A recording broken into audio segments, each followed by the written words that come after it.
stand and join me in the Pledge of Allegiance. I pledge allegiance to the flag of the United States of America, to the republic for which it stands, one nation, under God, indivisible, with justice for all. Well, thank you. And the first thing we will do tonight is honor some retiring staff members. I'll turn it over to Mr. McDonald. Okay, so I'll just get us started. I was just talking with a couple of the retirees, and this is the harder meeting to have. You know, prior to this one, we welcomed the new teachers, and then we also grant tenure, and we do a similar reception. And you look at the audience, and it's a deer in headlights. Very different look than what I see right now. This one's hard because you put in, and Mr. Wilson's going to go through that, years and years and years of hard work and dedication, sweat and tears to the kids of Baldwinsville. And I can't thank you enough. I wish you much happiness in retirement. May you be happy and healthy and just enjoy every second. But thank you, most of all, thank you for what you've done for our kids. And I know if I could have each one of them here, they would all have a tear in their eye and want to give you a big hug. So thank you. With that, what I'd like to do is I'm going to turn it over to Mr. Wilson. We're going to call each one of you. If you could just come up. I'd like to do a picture. And then if just a little speech from all of you, maybe keep it to 5 minutes. I'm teasing. No, I just like to bring, when your name's called, come on up. I'd like to get a picture that we can put on our website. So, Mr. Wilson. Thank you. I'd like to recognize that, there's hundreds of years of service to the Baldwinsville Central School District sitting in our audience tonight. And I want to thank you for that service. It's meant a great deal, no matter what your position has been, for the children of this community. Congratulations on having earned a healthy and happy retirement. So, we'll start with Karen Anders, who's been a school secretary for over 26.5 years.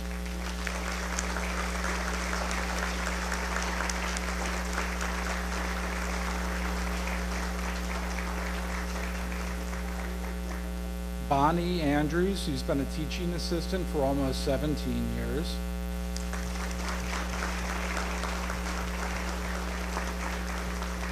Mary Lisa Briegel, who's been a teacher aide for 30 years.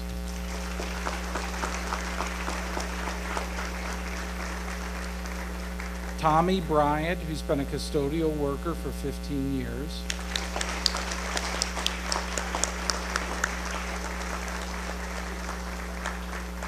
Mike Burlingame was a custodial supervisor and retired with 36 years of service.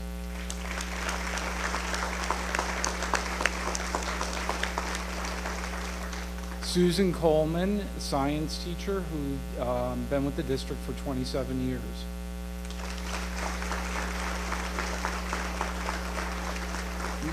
Michael Coombs, who was a school bus driver for 13 years.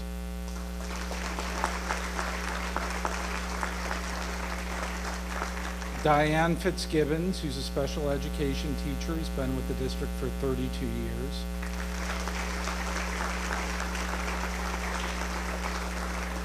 Frances Flatt, who was a teaching assistant for 23 years.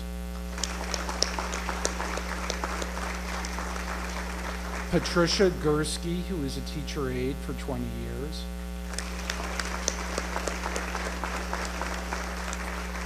Shirley Claben, who was a school bus driver for 17.5 years.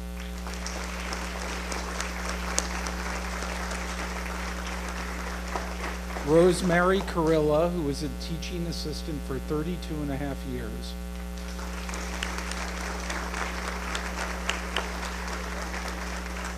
Deborah Martin, who's a teaching assistant for 21 years. Deborah McGinnis, who is the teaching assistant for 24 years.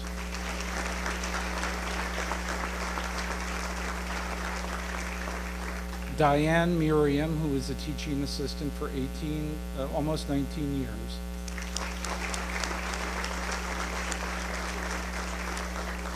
Jane Nadowski, who's been a principal with the district for 11 years.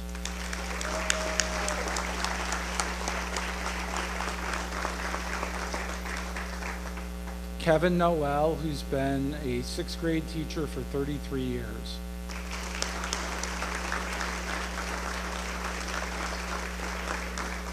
Rosemary Painter, who is a teaching assistant for 12 years.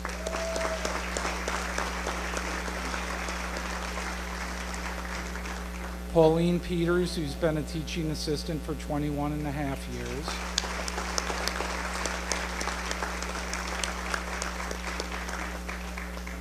Mary Pomeroy, who's been a teacher of the blind and visually impaired for 18.5 years.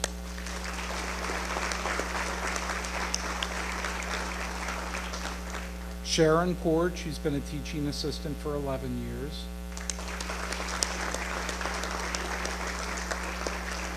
Martha Quinn, who's been a teaching assistant for 26 years.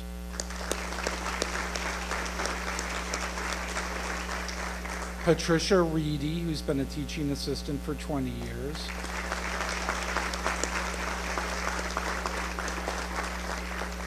Dave Rosagay, who's been a custodian 2 for 30 years with the district.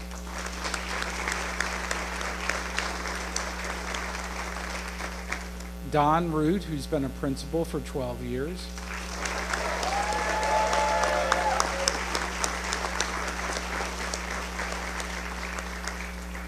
Lynn Rosenthal, who's been a teaching assistant for 17 years.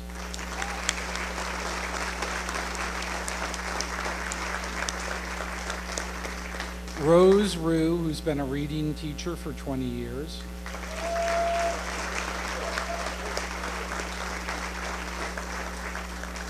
Dana Robidoux, who is a teaching assistant for 21 years.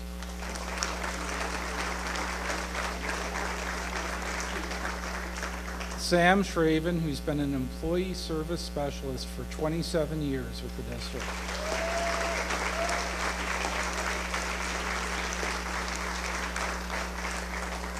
Mary Spoda, who's been a teaching assistant for 16.5 years.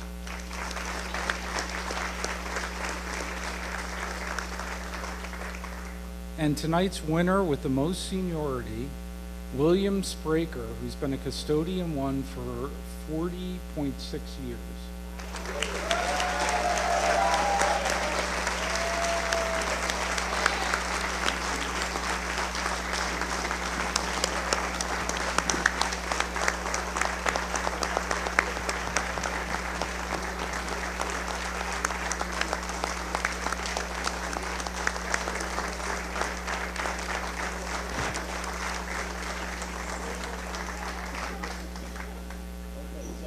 Well, we're not done. We have 2 more. Oh, 2 more, I'm sorry. We have Karen Zachlea, who is a school secretary for 32.5 years.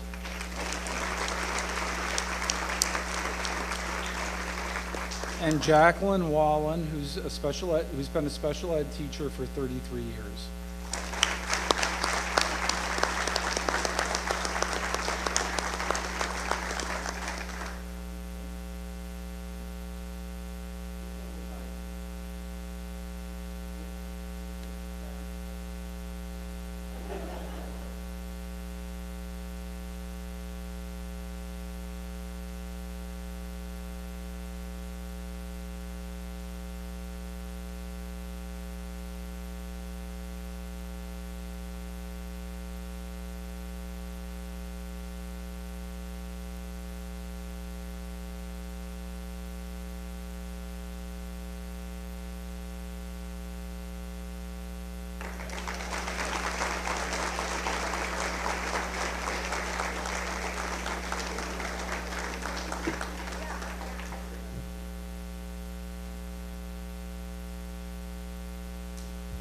Well, certainly we talk about doing it for the kids, and with all those years of service, you guys certainly did it for the kids, so we really appreciate it. Thank you.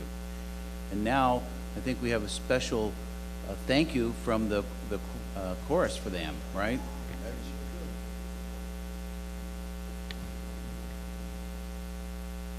So just while the students are getting ready, tonight we're having a performance from Baker High School Chamber Choir, directed by Mr. Colin Keating. And I'll tell you, just a quick story while they're setting up. It's always great, you know, in my position, you do a lot of problem solving, and I enjoy it. And you don't get to hear all the great positive things all the time. And tonight, I have to say, I have to give kudos to Mr. Colin Keating, because I had a couple parents come and rave about you, sir, about, you know, the things that you do for our program.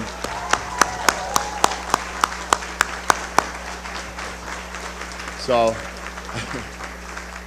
I'm sorry, I didn't mean to embarrass you, but you know what, I get excited about that, because that's what it's all about, and Mr. Keating puts the kids first and foremost, and really, thank you for all you do. So, I will turn it over to you.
second song gives us a celebratory look at the end of life. Unclouded Day by Sean Kirshner uses the energy and rhythm of bluegrass music to sing about the city that is made of gold. In the middle of the piece, you can note the bass voices of the choir weaving through the melody in a round-like fashion, while the treble voices create the choir of angels. The members of the chamber choir wish to extend our gratitude for the district's continued commitment and support of the arts in our community. We are thankful for another outstanding year of music making and joy in song.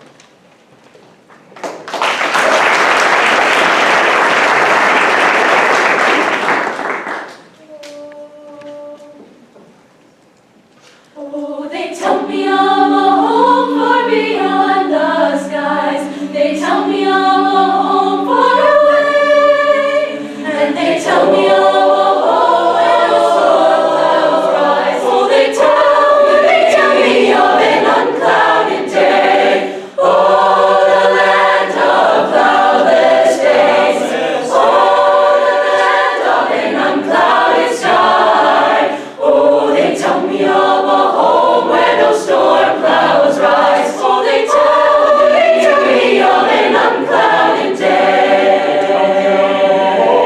They tell me of a home. They tell me of a home where my friends have gone. They tell me of a land far away, where the tree of life in eternal bloom sheds its fragrance through the unclouded day. Oh, the land of cloudless days. Oh, the land of an unclouded sky. Oh, they tell me of a home where no storm clouds rise. Oh, they tell me of an unclouded day. Tell me of a king in They his tell me of a king in his Tell me beauty. of my eyes. Oh, they tell me of my eyes. Oh, they In the city that is made of gold.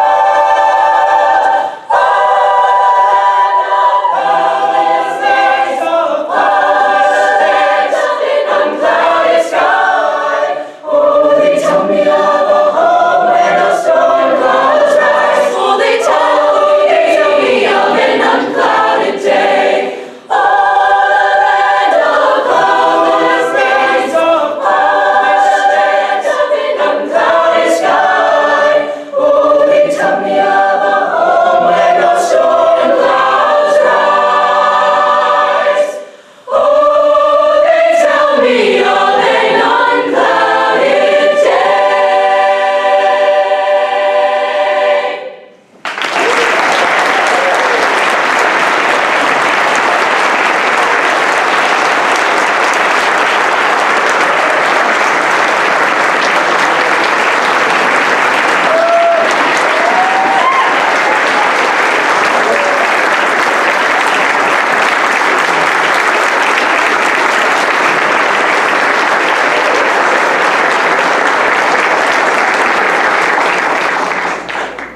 Okay, so last but certainly not least, I have things to read there. I'm not going to read that. I'm better just shooting from the hip. And these kind of things come easy to me anyway. So tonight, I want to recognize 4 of our staff who have gone over and beyond for a particular student, but for all students. I know each one of these employees personally, and when this parent came to see me and was raving about them, I'm like, yeah, I know, I get to witness them for the past 12 years. They are absolute rock stars. And I'm not going to get into detail related to the case that they went over and beyond. It's not relevant. What is relevant is that I'm going to recognize 4 people in just a minute here, what they do for our kids is mind-blowing. The kids come first all the time. And that's it, when we do hiring, that's the only thing that's non-negotiable for me. Honestly, that's the only thing I look at. The other thing, you can't teach somebody that, right? That's their character. That's who they are. You can't teach that. You can teach them how to teach. You can teach them math, science. You do all that. But you can't teach them how to love kids and be passionate and have integrity and be loyal and just put the kids first. So the people that I'd like to recognize and thank them for always going over and beyond, and I'll just, as I see him in the audience, Mr. John Langstaff.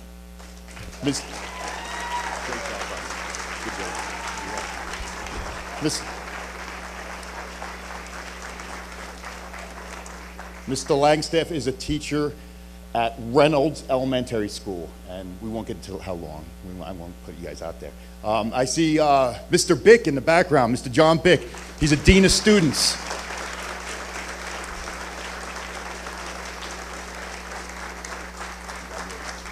I'll tell you a quick story about Mr. Bick.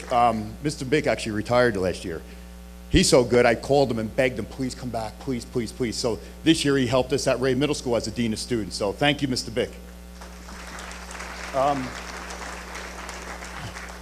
Next, our SRO, Mr. Brent McDonald. He's our SRO at Ray Middle School. And I'll tell you, in a short period of time, it's hard. Well, I guess it would be hard if you're a police officer working in the rough streets of, somewhere. It's got to be a little different coming to Ray Middle School. But I'll tell you what, he adjusted perfectly, and not less than a year, and the kids love him. His haircuts done by students. Students cut his hair. He's got a basketball club, and actually it's awesome. I might go get my haircuts at Ray. And then last, certainly not least, where is Beth Ann? I know I saw her. Mrs. Healy, there she is. Miss Healy, a teaching assistant at Reynolds Elementary. Big round of applause. Thank you for always putting the kids first and for doing what you do. Thank you.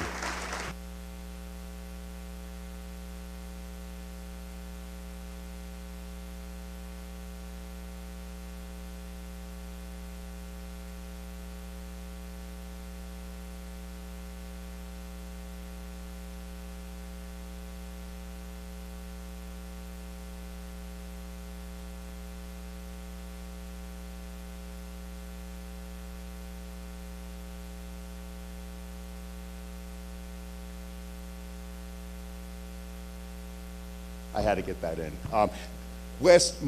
Just before everyone leaves, and I know, we have the camera here. I have to thank our community for the budget vote. Thank you, thank you, thank you.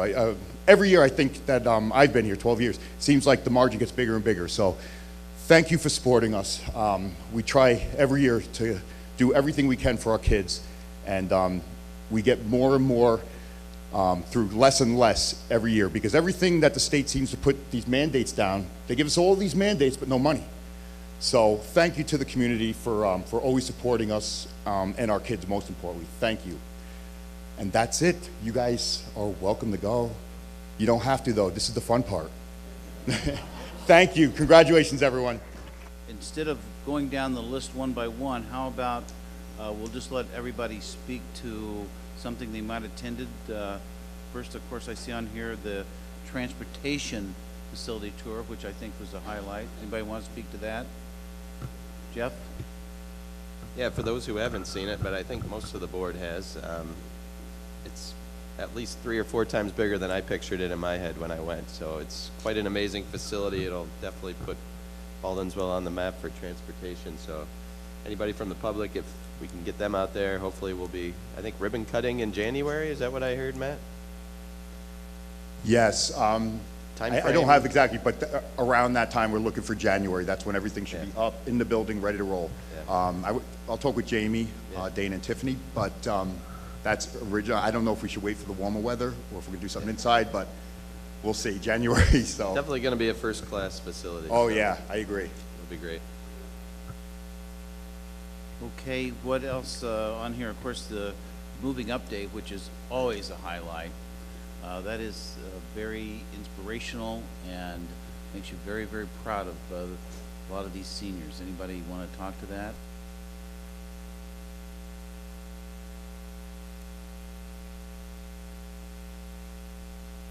It's the first time. This time I brought my tissues. I came from a very small community, and I never thought that I would find another Sydney, New York, but it was a goal of mine and my husband's when we had kids to find it.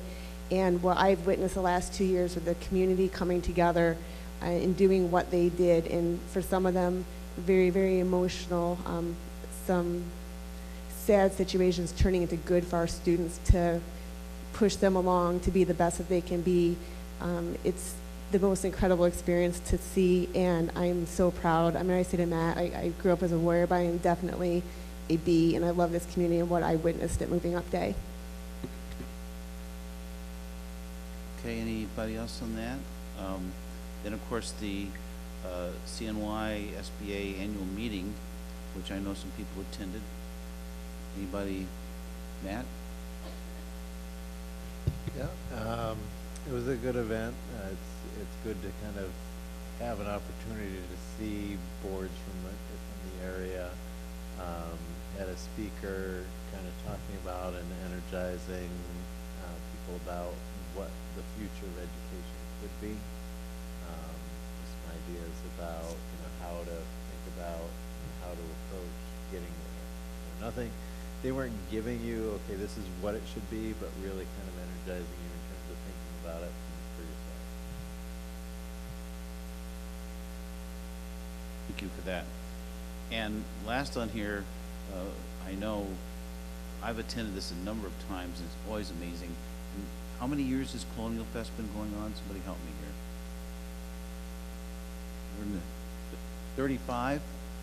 Wow, that is amazing, isn't it? So anybody want to talk about Colonial Fest a little bit? Jeff? I didn't attend this year, I attended last year, but I just had a quick question. With the change in the bus garage, are we gonna move that?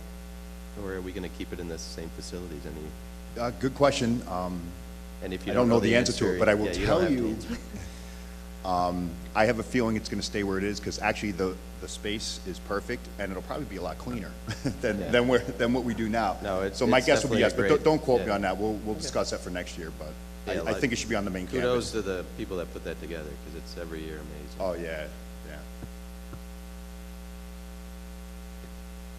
I think this is like my third time volunteering. I don't have a fourth grade anymore, but Peter Adabo asked me to help out again this year, and it was just the coordination. I mean, you don't get to see all of the student groups, and they don't get to do all of the stations, but the kids seem to enjoy it. It's something different, and it was very comfortable this year with the cooler temperatures, and the kids are very engaged. I got to do toll painting again, and Mr. Adabo followed through his promise not to give me the ironing station, so I was very pleased. But the kids were fantastic. I think they get a lot out of it. Just trying to envision what it was like a long time ago and how much things have changed is a good opportunity for them. Okay, anything else for now? I think maybe we should note here that both the men's and women's lacrosse teams won sectional titles. I know the women won the first round of states. Did the men too? I did. Great. That's Yeah, marvelous. Both boys and girls are going to the state semifinals. Yeah, yeah. Super. That's wonderful. Girls softball, Girls that's what I'm trying to softball. think. Girls softball, yep, they're going to sections. That's tonight. That's going on now. We have some students who qualified Matt? for the state track championships as well, which is this Yep. weekend. I can't remember what else is on the list. We have Max. Max to do golf today. But Max, yep, Max Deck, competed in the state championships over the past 3 days for golf. I'm sorry, I didn't want to put. We finished, he tied for 34th. And the baseball last night in the sectional, unfortunately they fell a little short, but it was a great game and great season for them.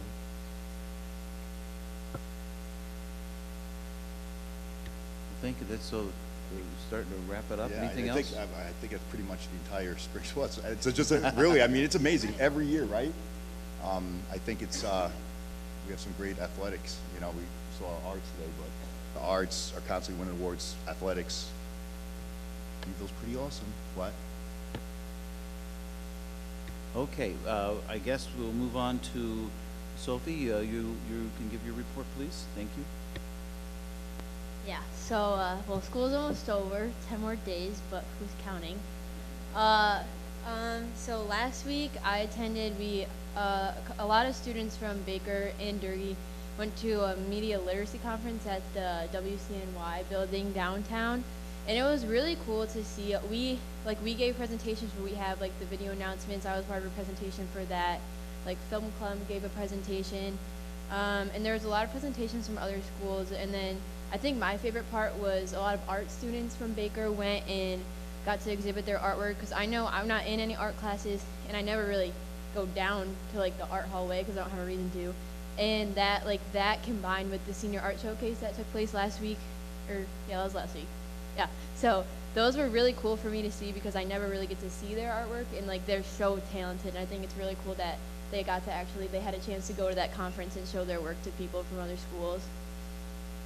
And then at school, the new officers next year for like National Honor Society got elected, and they utilized the green screen room to make almost like videos of like their plans for next year and what they're gonna do, which is pretty cool. Because we got a lot of new technology for that, and they were testing it out.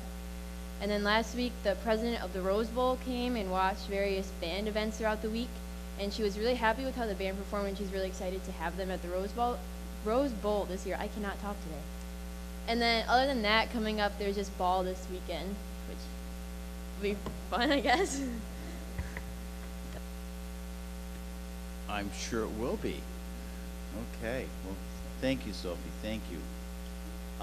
Then the next item is request to speak. Joe? We have 3 requests to speak, and the first one will be student Thomas Grindle discussing languages other than English education.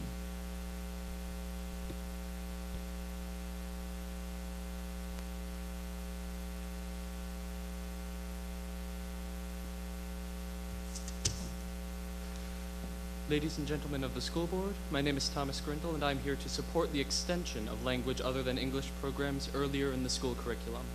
I personally feel very strongly about this topic, to the point of researching this for a school project in my AP English class. However, my feelings do not and ought not guide school policy. Facts do, and to put it simply, we are falling behind. I have a little cousin living in the DC area who is in a Spanish immersion class, even in elementary school. Similar programs exist in other school districts within easy driving distance of this very building. We live in an increasingly diverse world where one language is no longer enough to get by. Spanish is becoming common, not just in distant states, but in our own backyards. Regardless of personal feelings about it, that is a fact that must be addressed. In addition, we live within a few hours' drive of one of the largest francophonic communities in the world, and have very close economic ties with them. German is becoming a language of business and law within the European Union, one of the closest partners in every sphere of influence the US has, and Latin is the portal to both understanding English grammar and the gateway to successfully learning other Romance languages. From the business perspective, communication is the key to everything. If 2 people cannot even speak to each other, it's not terribly likely that a deal will be struck. International policy has always required communication, and as we see time and time again, the easiest way to peace is discourse. Without a common language, there is no understanding, and a lack of understanding leads to conflict. This is borne out in every area of the world on a daily basis.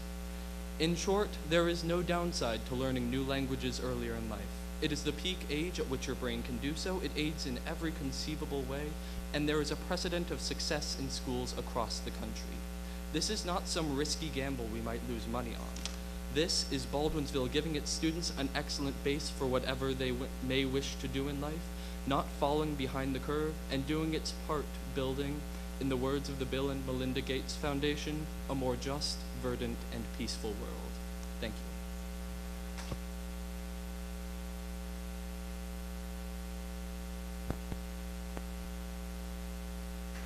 Thank you, Thomas. Our second speaker is Rebecca Whitman, and she's discussing American Sign Language as a language other than English.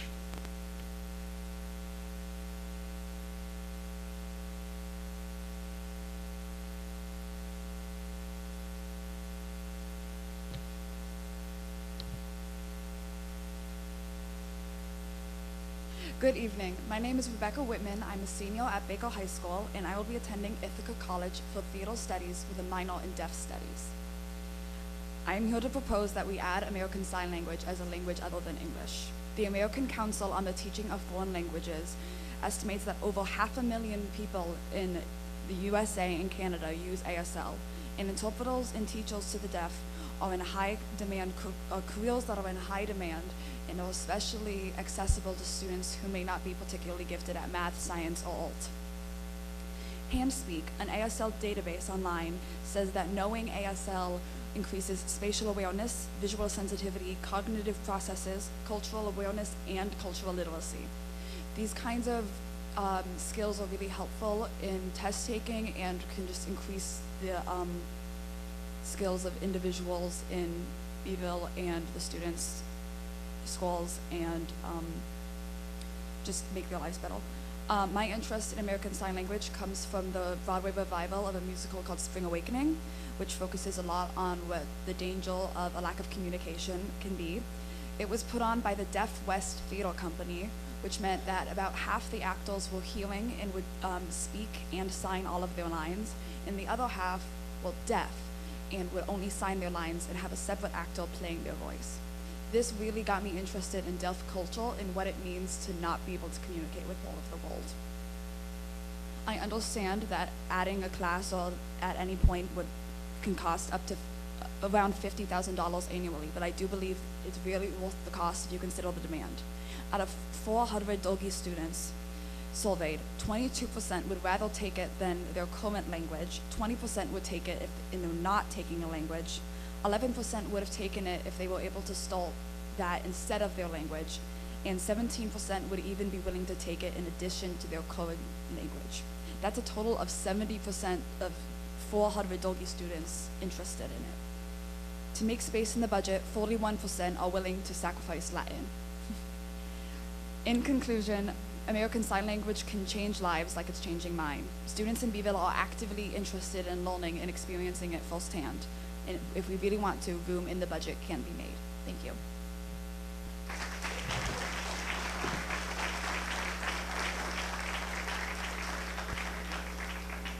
Thank you. And our final speaker is Gary May, and he's here to discuss the girls varsity volleyball. Or he's not.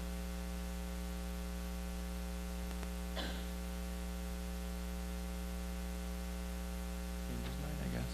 Okay, that's it.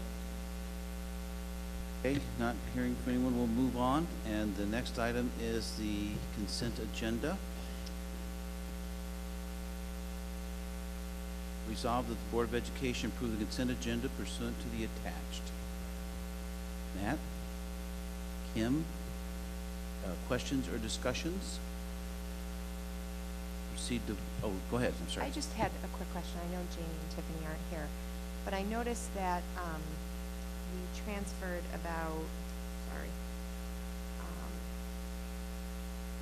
$79,000 from various funds to purchase band uniforms. And I'm just curious why we didn't budget for, and if there were, obviously there was surpluses in some of these areas, but if we should have done that a little bit differently.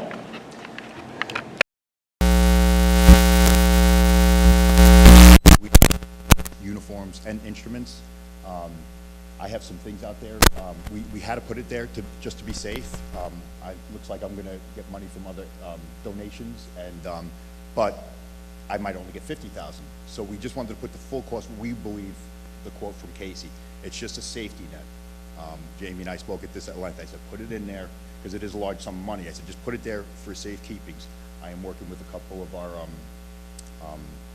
assemblymen and senators. Well, I'm not questioning the expense or what I'm questioning is, should we have planned differently for that if we had thought that, should we have put it in the budget to begin with if we thought we were going to do that this year? We'll let Jamie answer that. I know the answer to it. I don't want to screw it up when it comes to money. I know the answer. That code, we had to pull something from there. We have the money in there. We didn't need to budget for it. It's there. We definitely have the fund balance, but I'm going to write that down and I'm going to let Jamie speak to it in a little more detail. Okay? Any other discussion? Okay, we'll vote. All in favor? All opposed? Motion carries. Now we'll move to the reports section, and the leadership report is first. Matt? I know Okay, so leadership report. Let's start, you know what, why don't we start with, oh boy, we'll go with Eldon first.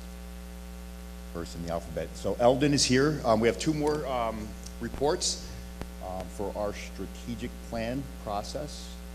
So we have members of the leadership team from Eldon. They'll present, and then next we'll hear from Van Buren. So, Tom, I'll turn it over to you and your team. I will say this, if you're expecting me to sound anything like the high school students, it's not going to happen. Trust me, Tim, we didn't think so. We weren't getting our hopes up. But I do love you, buddy. Right back at you.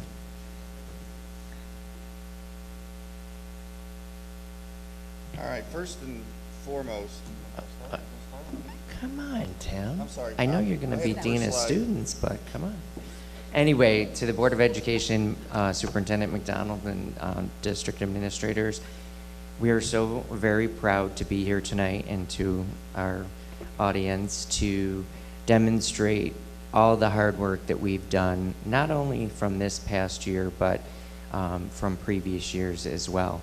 I'd like to introduce you to Laura Lang. She's our school psychologist. Mr. Timothy James, he's a 4th grade teacher. Deb Drain, she's a 3rd grade teacher. And we have Jessica Butler, she's our social worker. And we have Melissa Demjanenko, a teaching assistant at Eldon. So I'm going to turn it over to Tim. Here you go. Before we start, I think I can speak for the leadership team and people at Eldon. We appreciate every consideration you guys give us. We're struggling a little bit here and there. Matt's always listened. We come to you and Matt's like, yep, or There it goes. Goal 1, the district goal, achieve educational excellence and high levels of learning for all. each grade level, the percentage of students who score at or above the 40th percentile will increase by at least 5% from fall to spring on either STAR reading or Ames Web Plus early literacy assessment. And you'll see that we did a really good job there. We use data collection to drive instruction and intervention. Student access to literature. We have a couple little free libraries, one at Eldon and one at River Knoll. Increased time to read and reading interventions based on student needs.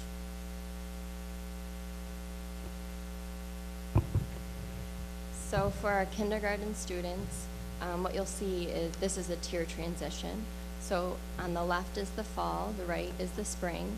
And in the fall, 22% of our kindergarten students came in achieving benchmark. So that would be performing at the 40th percentile or above. And in the spring, that number increased to 53%. So we did achieve, we exceeded our goal for our kindergarten students. And first grade also uses Ames Web, so you'll see the same kinds of graphs. Again, left is fall, right is spring. In the fall, 35% of our first grade students met benchmark or achieved the 40th percentile or above. And in the spring, 58% of students met benchmark. So we did exceed our goal in first grade as well.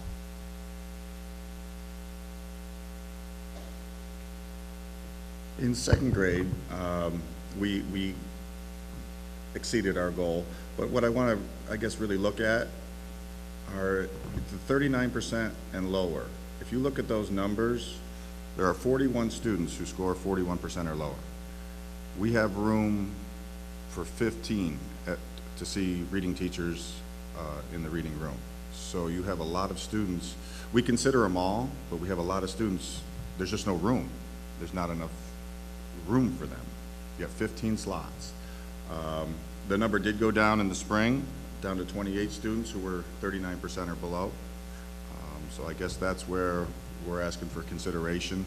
If there's any help possible in RTI reading, that would be something I hope you would consider. In the third grade, goal exceeded again, and we have 33 students who were 39% or lower in the fall, and 22 students in the spring. At the fourth grade, goal exceeded again, 38 students were at that 39% or lower. Again, we can see 15 of them. And then we dropped that number to 33 in the spring. And then at 5th grade, we also exceeded the goal. We started the year at 34 children at the 39% mark or lower, and that dropped to 23 in the spring. So I'm not sure what else to say about that. We could, I guess, do more to help them. I don't know how to do that yet. I know Matt has mentioned it once or twice that fare isn't always equal. If we need more help than another school, maybe assets could be pushed around. I'm not sitting here trying to tell you to do how you do your job. I would never do that, but we could use some more help in that area. So we are proud of the progress we made at each grade level, but we recognize there are barriers that we continue to face as staff members at Eldon. Something that we always struggle with is the number of staff members providing intervention, as well as time and space. So those are things that we're constantly problem solving, and we're doing the best we can with the resources that we have. On the right, you'll notice there's a graph. We focused on primary. Those are the areas we find we see less students in need. And so what you'll notice is in the fall, we were able to service students in the reading room whose scores fell at the 7th percentile or below. The benchmark, district benchmark is the 40th percentile. So there's quite a few students in that range who we do problem solve and they receive intervention in the classroom, but there's limited access to reading specialists in our building. And in the winter, that number, we were able to service 14th percentile and below. 1st grade looks very similar to kindergarten, actually, but in the fall, we were able to service in the reading room with reading specialists 8th percentile and below, and in the winter, 15th percentile and below. Another obstacle or barrier that we face is student social, emotional, and behavioral functioning. We're going to talk a little bit more about this a little later on in the presentation, but that's, again, something that we're continuing to collect data on, problem solve, and intervene with. And student attendance is still a barrier that we face as far as student access to instruction and intervention. Our discipline referrals, not sure what to say about this. I mean, you can read a graph. And I will tell you this, most of these referrals aren't for being told to shut up or something like that. Those tend to get ignored because you move on, you help them out. These are hands-on, negative talk between them, bullying. So we have some major needs, and I think we're addressing them. We have a heck of a team, and we do appreciate your support on that.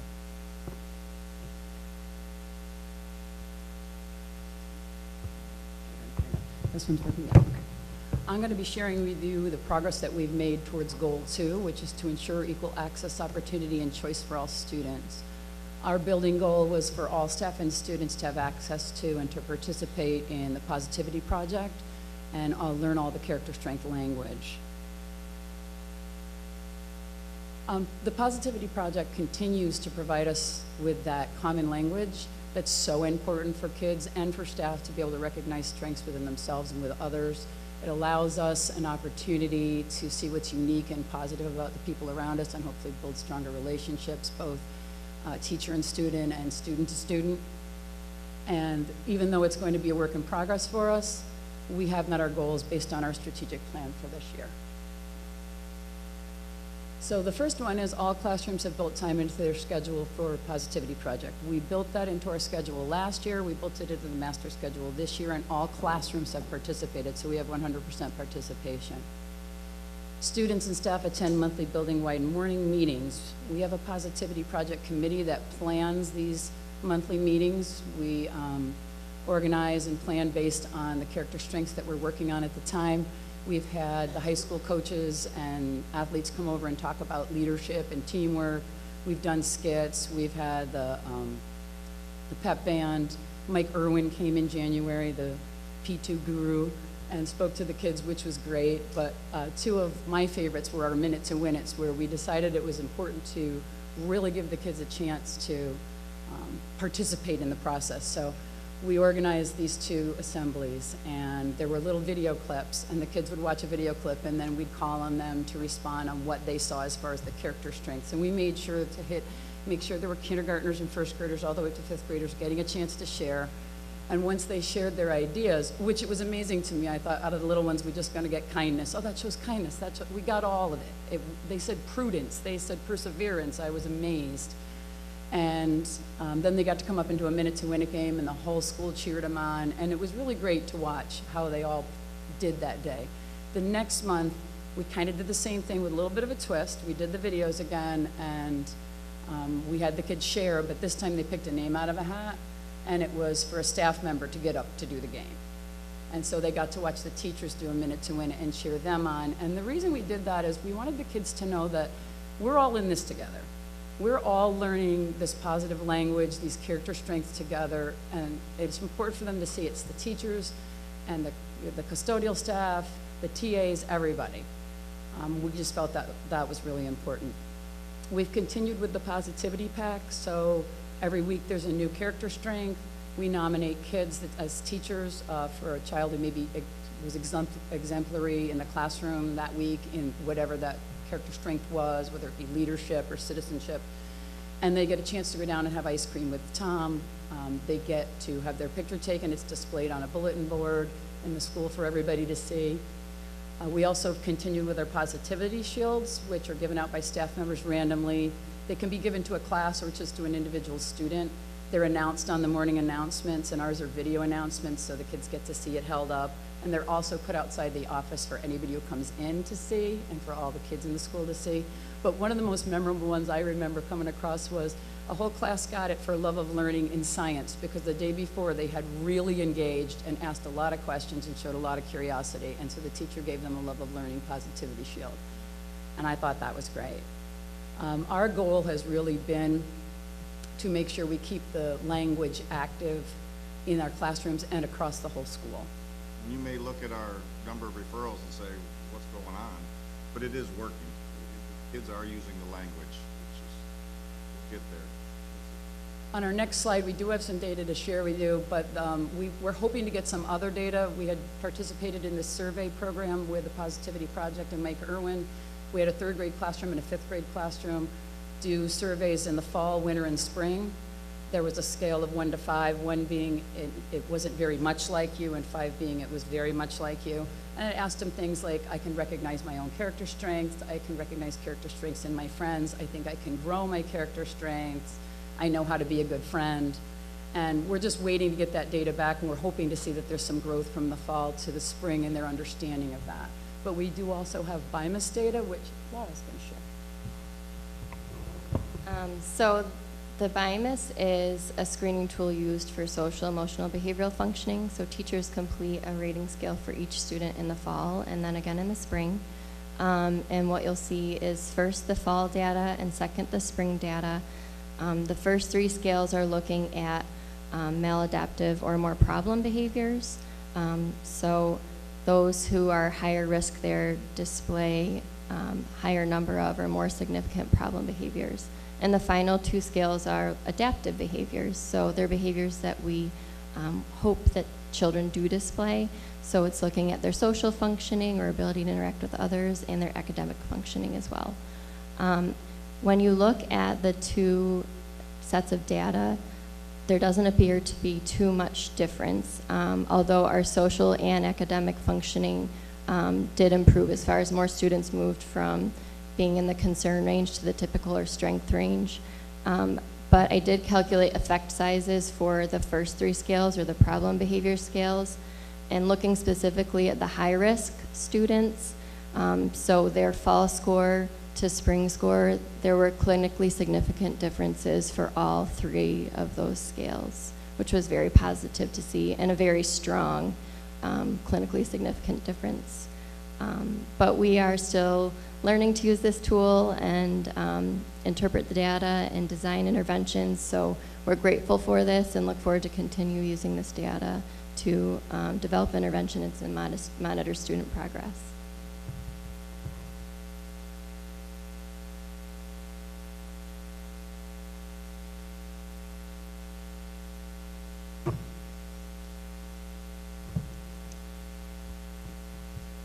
I'm going to be talking about Goal 3. The district goal was promote collaboration, innovation, and flexibility to prepare students for their future. Our building goal was, in order to ensure a guaranteed and viable learning experience for students at all grade levels, Eldon Elementary staff will create partnerships to support and promote academic and social emotional success for all. On the next slide, you'll see all the partnerships that occurred within our building this school year. You'll see the row of the column of activities, the number of students who applied, and then the percentage of the students who participated. And we do have a high percentage of students that, whoever applied, that did end up participating. The third grade student council was involved with the SBCA, and a sock drive for the rescue mission. The fourth and fifth grade principals council was involved with Silver Fox and In My Father's Kitchen. New this year were the 2 STEM clubs. On the next slide, it talks more about the progress. We had 2 mentoring programs occurring in our school this year. One was through the Baldwinsville Volunteer Committee.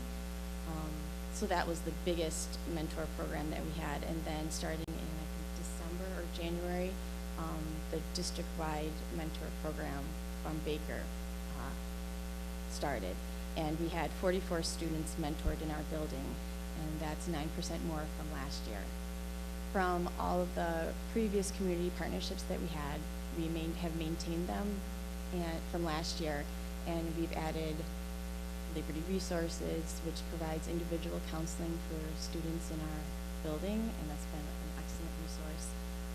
We've done stuff with Page's Butterfly Run, Rescue Mission, In My Father's Kitchen, CNY, SPCA, and Project Linus. And with all these new organizations added, we've increased our partnerships by 50% in the community.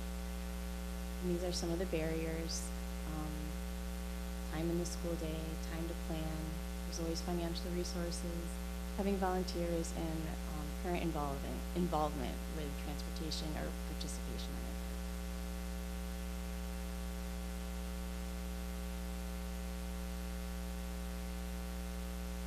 And that's what we have. Thank you. Any questions? Clarify anything?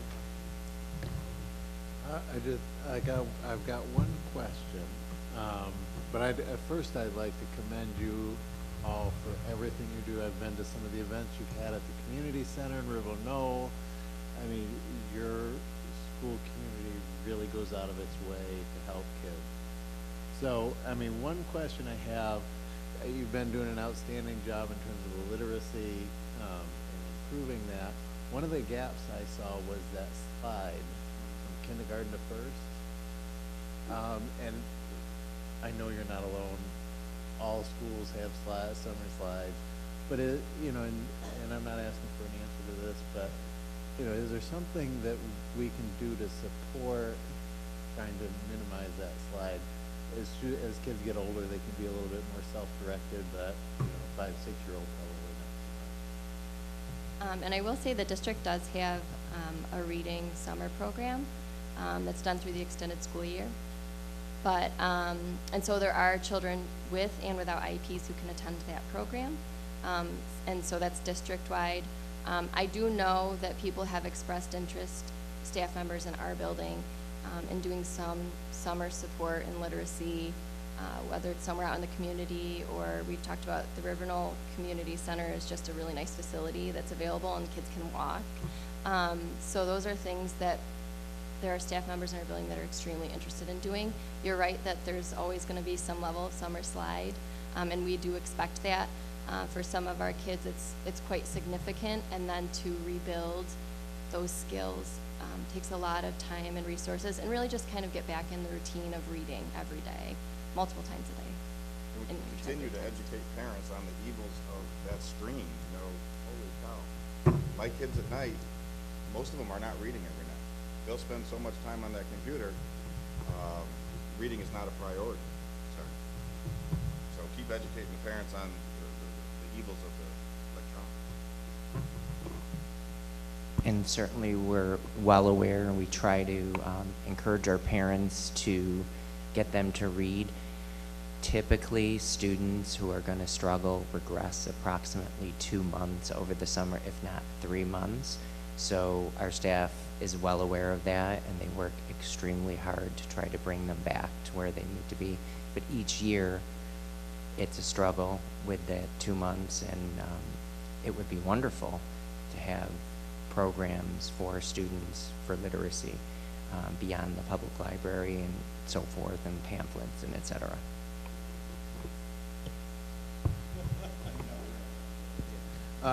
Just one additional thing. I believe you guys have a playground build coming up that you might want to get the word out on. July 12th, 13th, and hopefully not the 14th. Don't mess it up. I see Charlotte back there. She's like, Charlotte and Kate Zwecker are awesome. They have really worked overtime to get our playground to be accommodating to all students, and it's just really outstanding, the work that they've done. And I'm very proud to work with both of them. I wanted to honor all the work you've done on this plan. You have obviously very specific goals, and you've tracked your progress very carefully. So I think, it's hard to tell sometimes if you don't have specific goals like this, and if there's not a specific target, it's hard to tell whether you're making any progress. And certainly we can see that you're making progress, and that I really appreciate the need you called out in Goal 1. You've given us some beautiful data to be able to look back on, or actually, more specifically, Matt and Joe to take a look at and say, gee, look at all the students we're not able to service. And that's where the conversation begins, and that's where it can be most productive. So, thank you. Had you to thank for that, because you were the person we had in mind. Data, we gotta have data. So I'll just, so Chrissy, that was actually perfect, because she stole my words. No, believe me, it means more if it comes from you. But I will tell you, as working on this team and just being here for 12, and as a superintendent, I get to go into every building, and every building has their own, a different environment. Everybody has their own character, it's different, and I mean different in good ways. They have their challenges, they have everything else. The one thing I have learned probably over the past 18 months is that this board has allowed me to do a lot of hiring, right? I mean, we've hired 33, 35 teachers, whether it be counselors or special education or teachers. So now when I look at it, I talk with Joe and I say, all right, I look at the different buildings, I'm like, now we have the staff. Now next year, I think we need to just look at, and I think Tim, somebody from the leadership team said it, is that we have to maybe reallocate the resources we currently have. Why just throw another teacher at it when we may have, and that's going to be a big part, not to put Danielle out there with the new position. That's why we're doing that, because that's exactly what you guys just did, gave all of us something to think about. I mean, I know what you guys need, but it was great because it paints that picture of what the needs are at Eldon or Van Buren. We're going to hear Van Buren in a minute, and that's how we make our decisions. Otherwise, we don't know, including me. So this is you guys just nailed it, and I'm very proud of you guys. You guys are doing such a great job, and this is the information we need to get you the resources you need to do the best job for the kids. So great job. Okay, great job.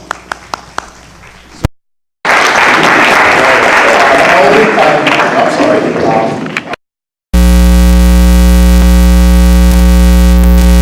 Guys, getting situated. I just want to make a couple announcements.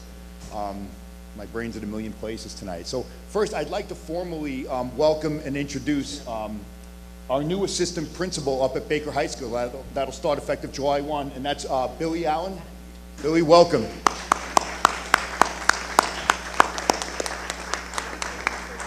And then I'm really excited to see Cindy Cronin and Jen. Jen, are you back there? Where is she? Did she leave? Oh, there she. Today was their first day starting as principal. Yep, their first days at McNamara and Van Buren were today, and they're still here. They even came to the board meeting. So, congratulations on your first day, guys.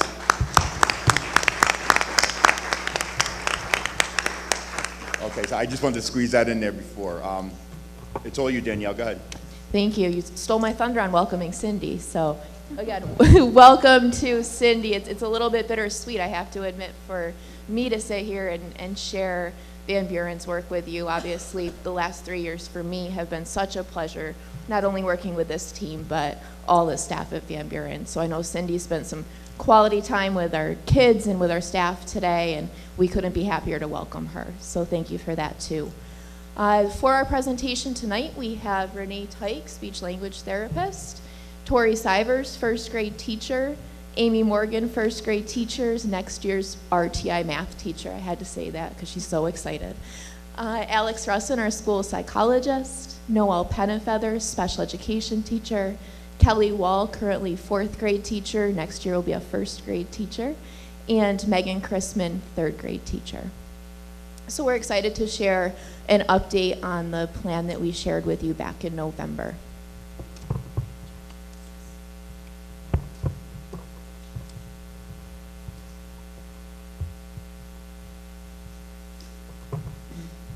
It is hard to believe that another school year is quickly coming to an end.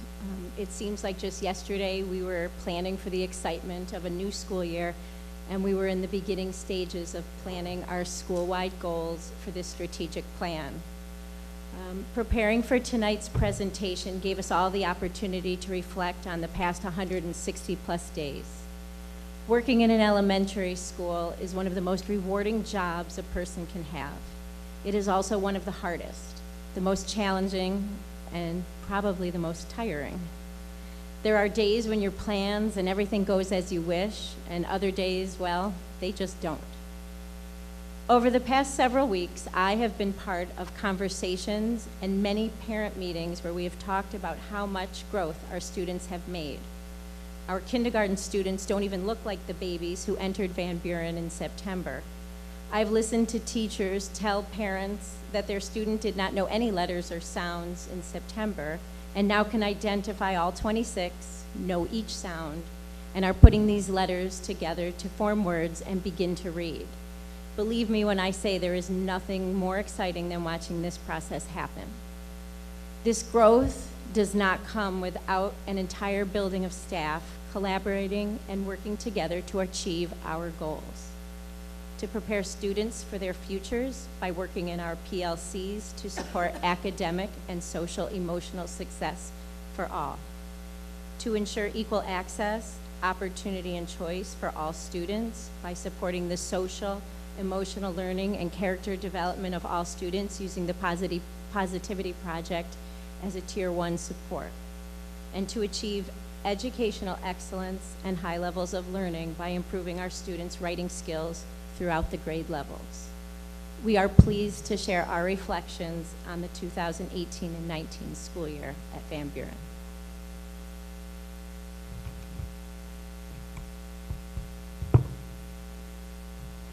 Goal 3 focused on our PLCs and to support student success.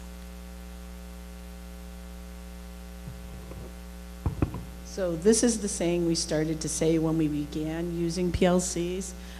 With our continued commitment from our Van Buren family, we believe in this wholeheartedly. It doesn't matter where they hang their backpacks, they're all our kids. Grade level collaboration is key in all students achieving success. This is an example of first grade SMART goal. The goal focused on reading fluency and accuracy. In order to achieve this goal, the grade level collaborated with all teachers at the grade level, in addition to teaching assistants and reading staff.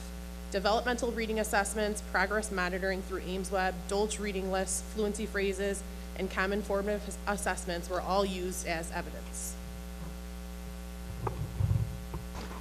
So here is our data for our AimsWeb the triangles, as we like to call them.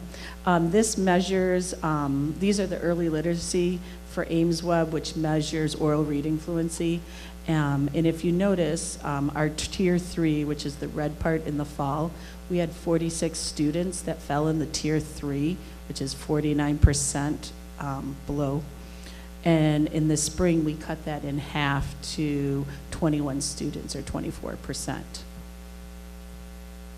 We also increased our tier 1 from which is the green part of the triangles, from 35 students to 55 students.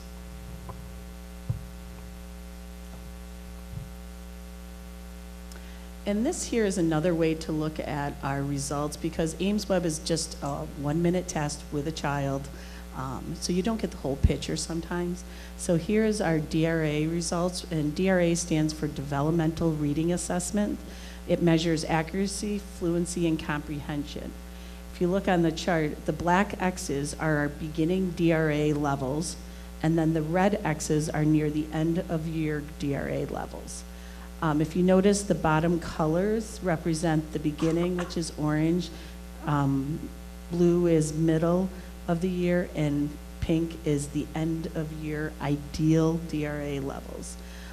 You can notice the shift and see the amount of above level students that are beyond the end of year expectations in the DRA.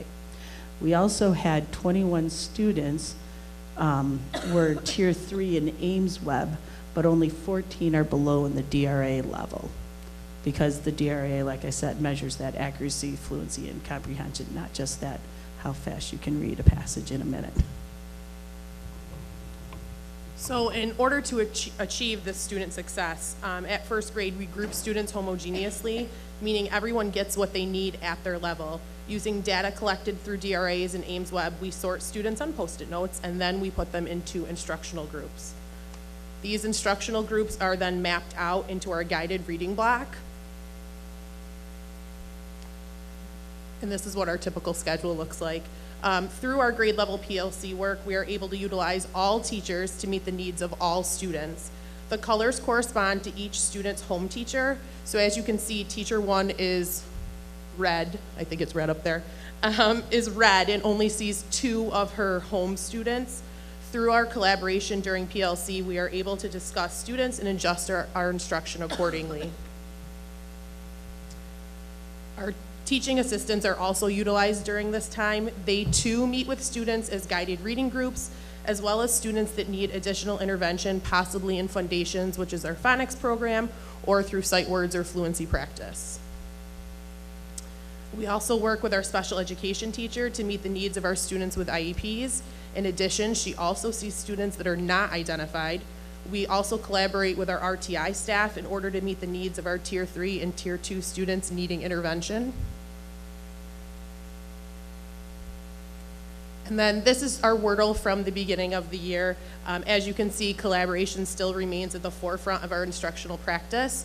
And without the collaboration with all of the teachers at our grade level, our teaching assistants, our special ed teacher, our reading staff, we wouldn't be able to achieve the student success and give all students what they need at their level.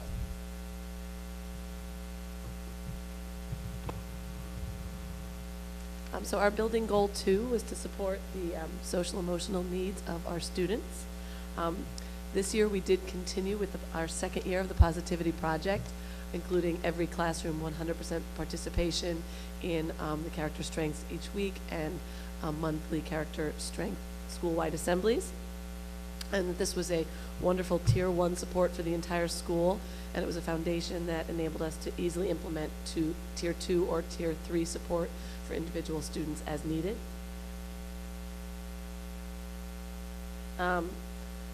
So as a building, the cumulative effects of the Positivity Project have really been amazing. The students came in to this year with a strong foundation for those character strengths, and we're eager to build and expand this year. And then discussing the same trait for a second year in a row was not in any way repetitive, but it really allowed us to dig deeper into those topics.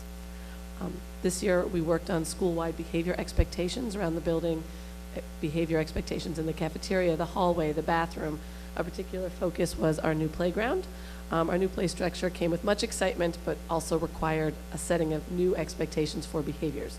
And these new expectations are the result of some really great classroom discussions at every grade level, and then to come together with our behavioral intervention team to set school-wide goals. And now, as a result, we have some amazing new signs at all the exits detailing appropriate use of all the new equipment. And we've also made a video. Playground rules. Treat others the way you want to be treated. Always check the buddy bench, stay positive, and have fun. Play safely, take turns, keep hands and feet to self. Wood chips stay on the ground. On the spinner, spin safely with a safe number of students. Line up a safe distance away from the spinner. Keep your body in the spinner and wait for the spinner to stop before you get off.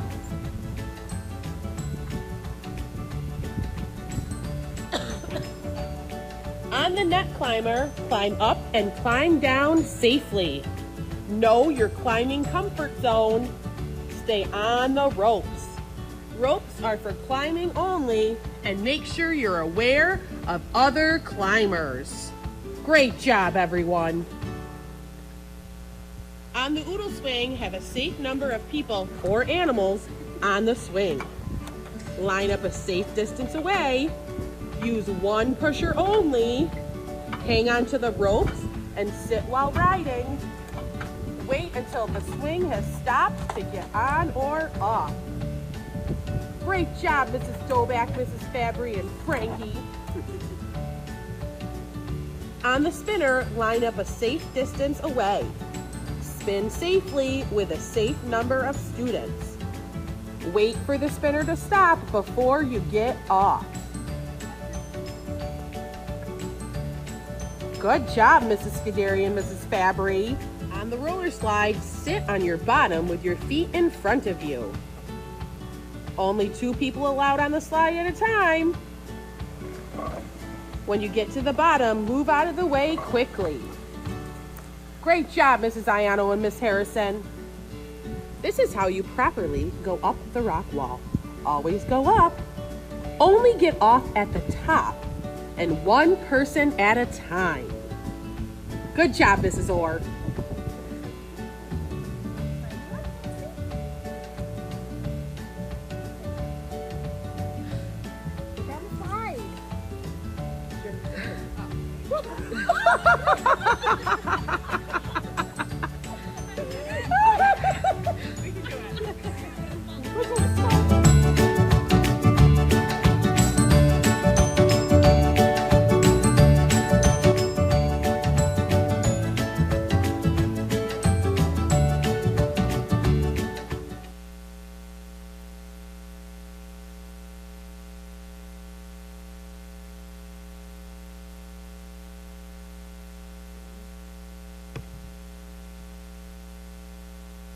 I do want to mention that Tori was narrating that first take, first try the whole time. But no, to continue on a serious note, we wanted to next share with you, Laura actually mentioned during Eldon's presentation that they started to calculate some of the effect sizes that they've noticed with the BIMIS rating scales. And so, as you know, both Van Buren and Eldon completed a pilot, not this school year, but the school year prior, and we were really just kind of learning the ins and outs of BIMIS, and we have met with Jim McDougall. We've worked closely with some SUNY Oswego practicum students who really do know that program inside and out, and so one of the ways that we were taught to look at some of the data, I know you saw Eldon compare some of those tier transitions. We looked closer at the effect sizes, and so Mrs. Russin and I are going to share a little bit of that with you, but we wanted to give you a little background of what effect size is, and at its root, effect size refers to the magnitude of the impact on student outcomes. And so when you're talking about effect size, typically you see an effect size of 4/10, which is the average effect of 1 year of schooling. And when you are talking about effect sizes, or at least with regard to education, with instructional practices or just best teaching practices, Classroom discussion, for example, you see almost double that 0.4 average. You see about 0.82. Summarizing 0.78 or 0.79, I think it says up there, but we wanted to share with you some of the effect sizes that we've noticed from our BIMAS data that we want to dig a little bit deeper into and find out a little bit more about what's behind that. All right, so like Danielle said, we're really looking for that beyond 0.4 number when we look at effect size. So we decided to look at the three scales that are more the problematic behaviors, so conduct, negative affect, and cognitive attention. So conduct, that's the scale where teachers are rating the externalizing behaviors, what you might see, the aggression, verbal or physical, stuff like that. So what we did was we compared from the fall to the spring the averages or the mean ratings of Tier 3 and Tier 2 kiddos. So for conduct, our average was 75.5 in the fall, and by the spring it was 70.2. So that does look like a reduction, but when you calculate the effect size of what impact that had, it was a 1.45 effect. So that's over 140% increase, if you want to think about it like that. Tier 2 was also pretty good. Went from 62 to 60, the averages, but effect size of 0.8. That's well over that 0.4 range. Where we were the most impressed with our students and our staff and the work of our Van Buren building was in that negative effect. That's those internalizing students who might be anxious or depressed or really kind of holding things in and it's affecting their education. And so with negative effect, our Tier 3 kiddos, the ones that the teachers were the most concerned about in the fall, they really made great progress by the spring. Our effect size was 2.59, and they moved from the red, if we look at those triangles, down to the yellow, which is huge. Same thing goes with our Tier 2 kids. 63 to 57, they moved from the yellow to the green, huge effect size. So that's really where we saw the most impact. Cognitive attention, that's the executive functioning, working memory, organization, and focus. So in the fall, the teachers rated their kids at Tier 3 as an average of 75. It dropped to 69. Again, it went from the red to the yellow, and a huge effect of 1.5. And the Tier 2, we had an effect of 0.99, so 99% impact. Danielle and I talk about this all the time, mainly because Danielle loves data.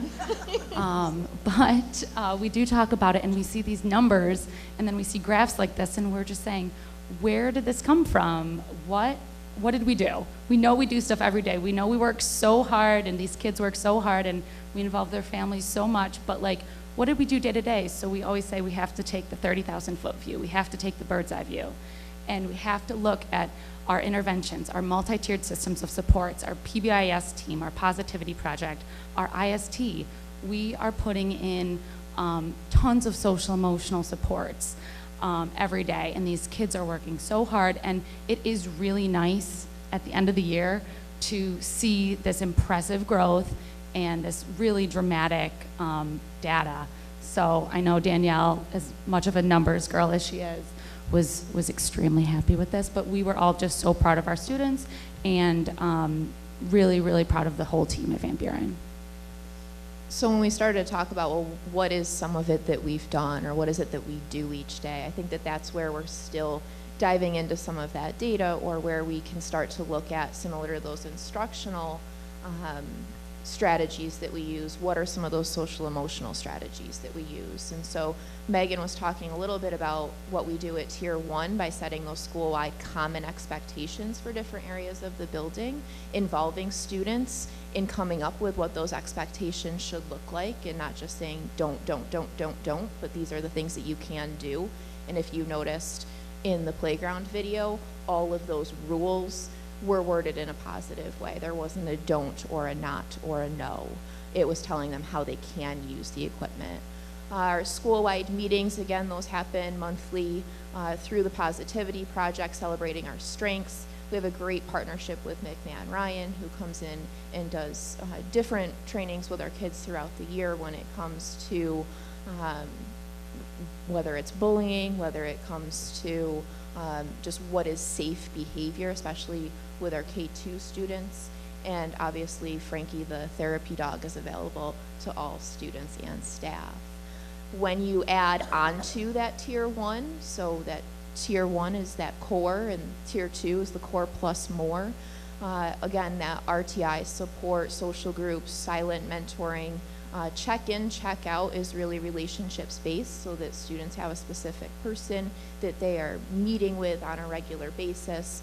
Again, going along with that mentality of it doesn't matter where they hang in their backpack, they're all of our kids. It might be a first grade teacher who's that child's mentor or their person, but that's okay, even if they're a fifth grader.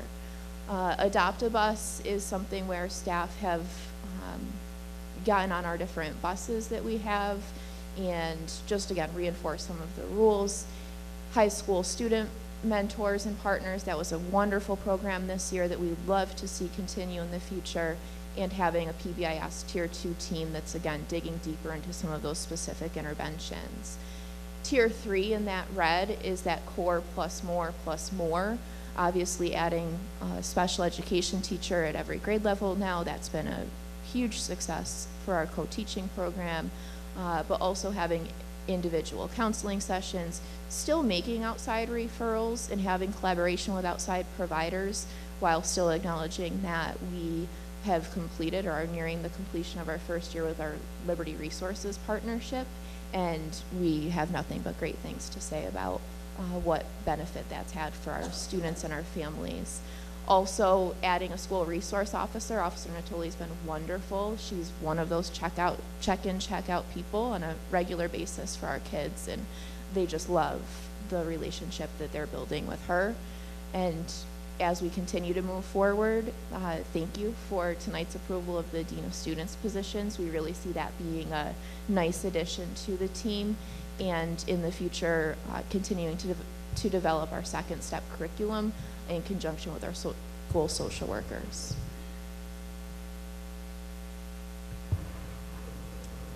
So again, this was the Wordle that we presented in the fall, really showing how all the pieces fit together to support all students at Van Buren to make the great progress that we've made so far this year in emotional growth. So, thank you.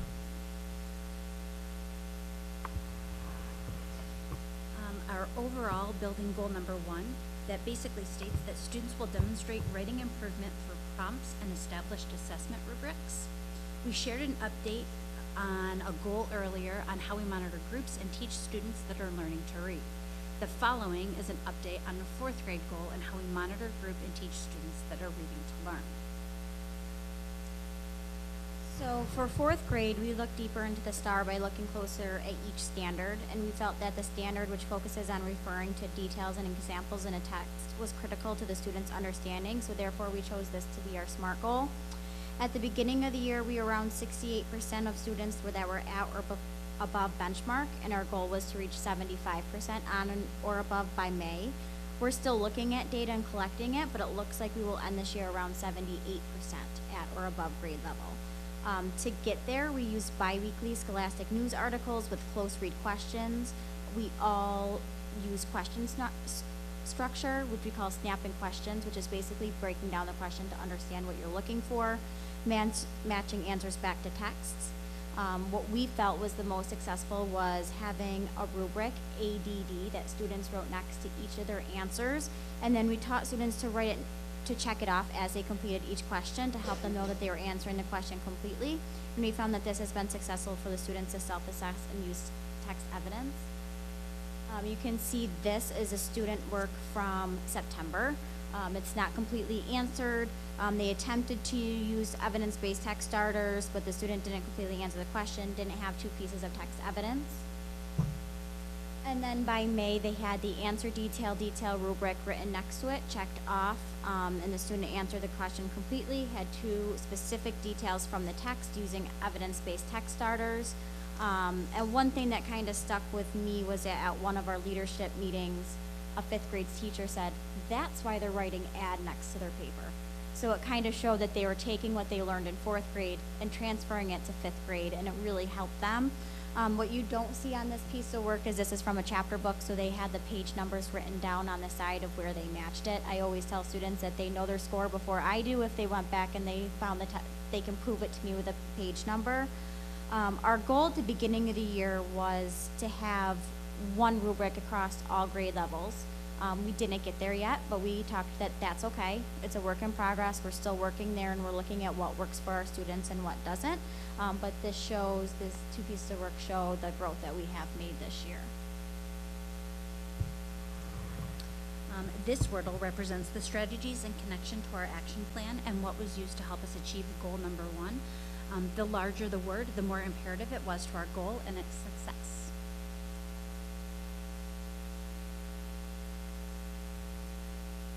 Our reflections of the 2018-19 school year highlight the goals that we set for this year's strategic plan. These are just a few of the many goals that we strive to achieve each and every day at Van Buren. These goals include those for our buildings, our classrooms, a particular student, and those we set for ourselves professionally and personally, all which contribute to the success and continued achievement that we expect from our students. This slide highlights the character traits that define our staff and students, and without these, we cannot move forward and not be on the path to achieve our goals. Van Buren is very grateful from the support of the district, the additional support of special ed teachers this year, our SRO, Liberty Resources, and next year the addition of an RTI math teacher and the Dean of Students. 2018-19 has been an amazing year at Van Buren, and we are really looking forward to what we can achieve next year. Thank you, everyone. Do you have any questions?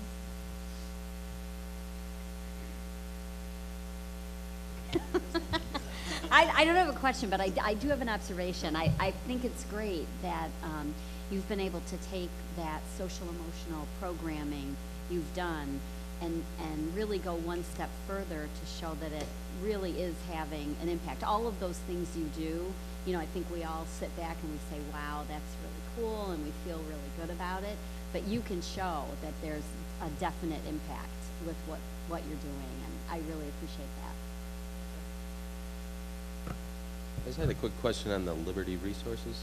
I know we're in our second year now? We're finishing our first year at Van Buren. First year at Van Buren, but yeah, second year in the district. Across the right. district. Just wondering any feedback on the level of their caseload level, and do you think you have the right amount of support there, more?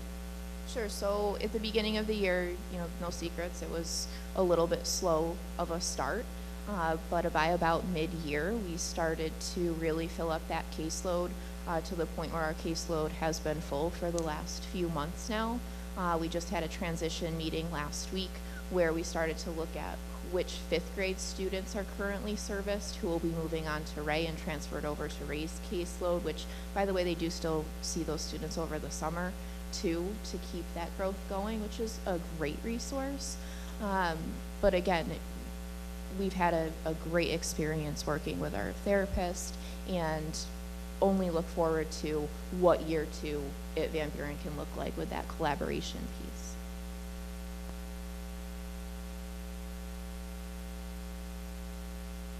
And it's funny you asked that question, because I just wrote myself a note too for Rocco, who's going to be up shortly. There he is. Rocco, have Liberty Resources do a presentation to let us know. They did it last year. I want to make sure we get to hear with the expansion where they're at. And I know we had a lot of questions last year. I want to see if some of those areas improved. So we'll hear from them. I'll set that up with Rocco. Van Buren, great job. You guys were awesome. Rock stars. Thank you so much. Okay, so next, I'm going to invite Rocco Nally up. Oh, Jen, did you want to come up and say something? Oh, okay. I'm teasing. So Rocco Nally is going to give us a special education update. And okay, you got it. Your show, Rocco. Okay. Thank you. Okay, so for tonight's presentation, I wanted to really focus in on the continuing conversation about our goals in special education with having students direct their own IEP meetings. So a quick review of last year, regional associate from the state education department had approached us and asked if we would be willing in Baldwinsville to pilot this program. And so, you know, with Matt's blessings and obviously the Board of Education, we went and piloted a program at Ray, Durkee, and Baker. We started small and focused in on older students and had a special ed teacher in each of those schools be trained and then have a few kids that they'd go through that process with. Well, it met with great success, and it was so good that we really decided this year that we wanted to grow that by quite a substantial amount. So we had 11 special ed teachers trained this year, over 25 students new this year doing it, as well as the students that did do it last year go through the process. And you know, this program is very exciting to me, and I'd love to be able to share all the information and details from my perspective on this, but I think it'd be much better off for you to hear others' perspectives on this. So I'm very, very happy tonight to have the following people up here to present on their perspectives. So first we have Kaylee Lachone here. She is soon to be a junior at Baker High School, finishing up her sophomore year, a very successful year. She's going to talk about the process as a student going through this. Next, we have Bianca Manzi. Mrs. Manzi has a son at Eldon Elementary School who went through the process this year. Her son's name is Rocco, and it's, you know, if in case you're wondering, I did kind of pick or ask her because he's got such a cool name.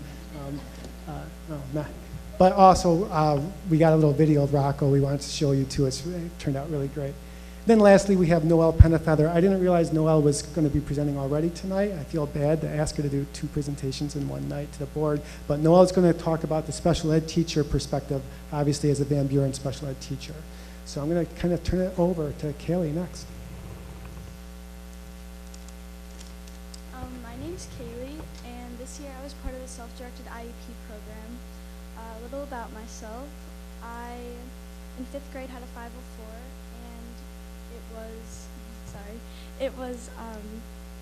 I didn't have it in 6th and 7th. I grew out of it, I guess. And then in 8th grade, I started taking harder classes that I started falling behind in, not because I didn't know the material, because I could keep up with other kids. I just kept missing assignments or other things that could have been avoided. And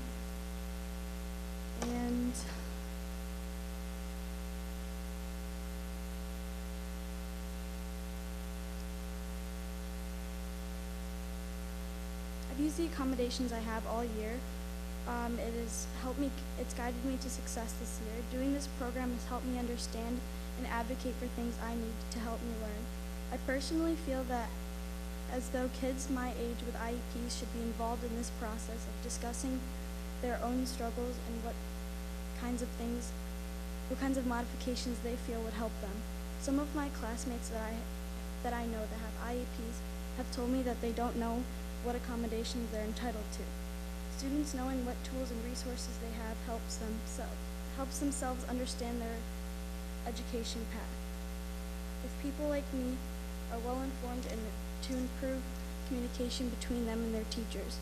I've had issues in the past with some teachers not being able to accommodate for me in their classroom, but because I participated in this program, I myself am able to explain what I need from them. My global and English teachers who are part of the co-teaching and program modifications have been the most supportive and understanding throughout this year. Oh, that's awesome, Kaylee. Thank you so much. That was a fantastic job. And so for next here, before I have Mrs. Manzi talk about Rocco, we have a clip. I videoed a part of his meeting, and we're going to show you that. The sound isn't awesome in this, so I just quickly wanted to give you a little bit of what you're going to see is he's talking about his interests, strengths, and preferences in different domains. And we start off with him talking about math. And so he actually kind of says a little joke when he talks about what is his interests are in math. And if you can't hear it, I will refresh you on the end of this video on that. Oh, no.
multiplication, tax, fractions, and your pet.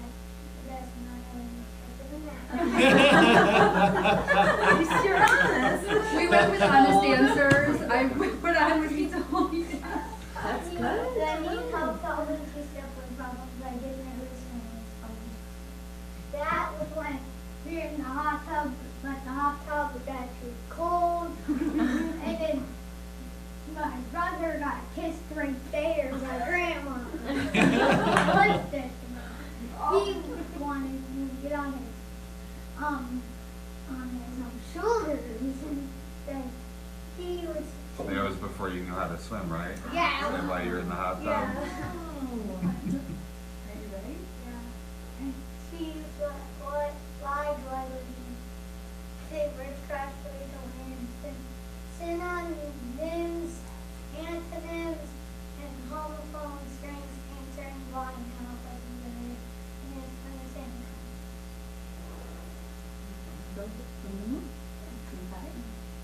OT, what we work in OT, and understand line, ideally, and understand what we know, like in my college, science is listening, trying to rating, need for on writing slowly when it puzzles and hurts me. Have any questions?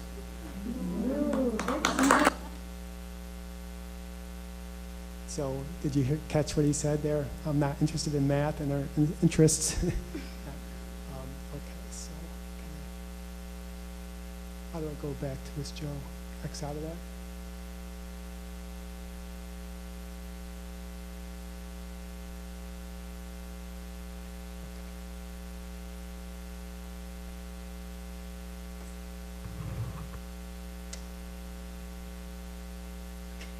So as you can see, that's my wonderful son Rocco. He's 8 years old. He never understood what the IEP process was. It's like if everybody just said that and you had no clue, and then you're just told afterwards, right? So it's wonderful at her age, but of course we want to institute this. I know as me as a parent, I want to be as proactive and have my son advocate for himself. So this is just a nod to Baldwinsville and what a fantastic special education. I cannot say enough about Mr. Nolly and the program that you have. And also Mrs. Wolkin spent a lot of time with Rocco throughout the year. So that little presentation that you see actually took all year long for him to make that. And there's many different steps. So one part, he came home with a mock IEP that he had made. And of course he put his goals to be basketball and dunking on his brother, but it was the first time that he actually even could understand what this was and what this purpose was and why we have goals like this. And then he would come home with other tasks, identifying tools that he needed, what she was speaking about, how I asked for a private time, if I need to have a break, instead of just feeling overwhelmed and anxious and shaking and not able to raise his hand and ask for these accommodations. One of the main things that I got out of this is that when this presentation just so happened to coincide with state testing.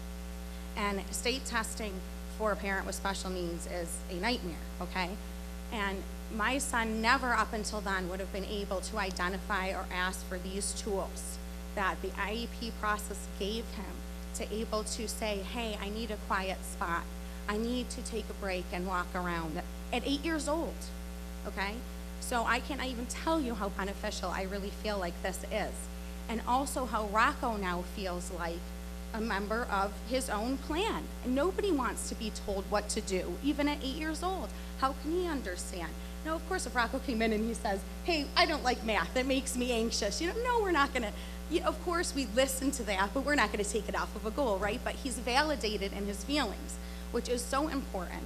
And just communication in general, I wanna work as hard as I can for my parent. I wanna feel like the school district is working with me. I want my child to feel like we're all there for the benefit, and that's really what I feel like this program has benefited. So anything I can say any school district that is not doing this, come out here and see what Baldwinsville has going on. Thank you.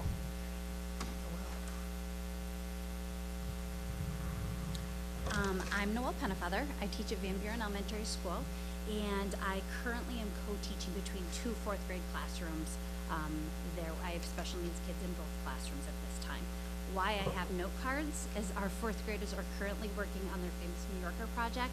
So those kids that I helped to put this together this year helped me put the presentation together, and they were really great critics when I presented it to them today, and they've got some nice little feedback in here as well. So I told them I'd give them feedback on what you thought. So thoughts on the process itself. I have to be honest that the thought of having to figure out how to get fourth grade students to attend their annual review meetings, let alone participate in the process, was very overwhelming in the beginning. Once I had a chance to talk to others who'd done this in the past, had a few trainings, chose the 2 students to essentially be my guinea pigs in the whole process, and talk to their parents, I was able to jump in and get my feet wet. The result? The very best annual review meetings I have ever had in the 22 years I've taught special ed, by far. If you go and you look at that video of Rocco, that is the feeling that's in that meeting. That was exactly what it was like in my 2 meetings as well. You cannot help but enjoy their energy, see how proud they are to be there, present, how proud they are to talk about themselves, introduce themselves. It just gives a completely different air of the entire meeting. Student benefits. Those are my kiddos right now up there on the screen too. There's a student rubric that you have your students fill out in the very beginning of the year. The first question is about student awareness. Level 1 is, I don't know what an IEP stands for. All the way to level 4, I know what an IEP stands for, the purpose of the meeting, and I can tell others about the meeting. My students were a level 1 for sure when the year began. This meant whatever I was going to accomplish or we were going to accomplish together could only get better from there. That set me at ease and relaxed me a little bit so that I knew whatever I was doing was hopefully going to be what was best for kids. When given that same rubric just a few weeks ago, both students reported they know now what an IEP meeting is for, but neither one could remember what IEP stood for. That's between a level 2 and a level 3 compared to a level 1. Their feedback was, that's decent. Student benefits are also, there's so many other benefits than just moving up the continuum. My students were proud to have an IEP, excited to share with their classmates and parents all of their work, loved the special time with me, and learned how to talk about what they need to be the best learner they can be. Relationships with the parents, really important. I had the benefit of working with the same 2 students that I worked on this project with when they were actually first graders, which means I also worked with the parents. So in the past, their parents had a really hard time trusting me and really all of us as a team about the recommendations that we had and what we saw being the best fit for them on their IEPs when we went to their annual review meeting. They truly believed they had to fight for everything that both kids were going to get and needed the same thing. I coincidentally also picked twins for that very reason, in hopes that the kids could see themselves as separate, the parents could see themselves as separate, and we could see themselves as separate, that they didn't necessarily need all of the exact same things. This year's meeting was the exact total opposite.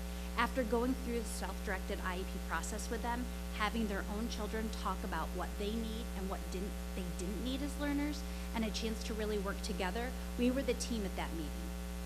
I felt like it was us and them as well as the school. We were one entity at that meeting like I had never felt before. It was amazing. So work in preparation for that meeting, really not as time consuming as I had originally thought, or I guess probably feared. As special ed teachers, we all have to spend time developing student IEPs for annual reviews. All the work the kids did themselves, I just supported what they needed to do. I created a Google slide presentation. It looks a lot like what Rocco had done as well with their parents. We put in pictures. They completely did the rest. They sat with Chromebooks, typed in what they wanted to say about themselves, what they wanted to say about the pictures, what they wanted to say about their family events. The last slide of the presentation was what they needed as learners. And we were all very shocked at the differences that they came up with. Whereas one student was very clear on the specific strategies he needed to make it through the day, breaks, triangles to visually see how many times he was interrupting, where his sister needed people. She needed those connections, and they were able to articulate that. Moving forward, I want to take all of my students on the caseload next year. Oops, I missed the part. Hold on. So thinking about those times that I did the work itself wasn't overbearing in any way, shape, or form. I used strategy groups that I would have been working with them anyway, times that I would have been progress monitoring for their IEP goals, small group instruction, and sometimes they wanted their playtime to give it up and come in and work with me because they loved working on that project just so much. So for next year, moving forward, I want to take on all of my students on my caseload instead of just those two. I can't imagine going backwards now that we've started this process. I've also begun to brainstorm how to help other special ed teachers start this process as well. At Van Buren, in addition to our grade level PLCs, we have a weekly special ed PLC, and I've already started to turnkey the great things that I learned this year. I have a binder filled with tips on how to make this work. What worked best was getting my feet wet, talking to parents, and enjoying the process with my students. Okay, so that leads into, thank you, Noelle, like in terms of next year, not just Noelle, but as a district, what do we want to do here? And so for me, my goal for next year is to have all of our special ed teachers get their feet wet, as Noelle put it. I think that's a perfect way to phrase it. I want every one of our teachers to have the ability to go through this process with their students next year. As we had last year and this year, asked our special ed teachers to select 2-3 students to trial it with as they get their feet wet and start it. That's what I'm going to be asking all of our teachers. The teachers that have already gone through the process like Noelle has this year and last year, those are the teachers that we want to expand and grow, and not just select 2 or 3 kids, but really select a large majority of their caseload to work on this. So that's how we want to progressively grow this over the next couple of years. So that in 2 years from now, then we're going to have all of our special ed teachers doing this, again, with a majority of their students, with the eventual goal that almost all of our students would be going through this process at their annual review meetings.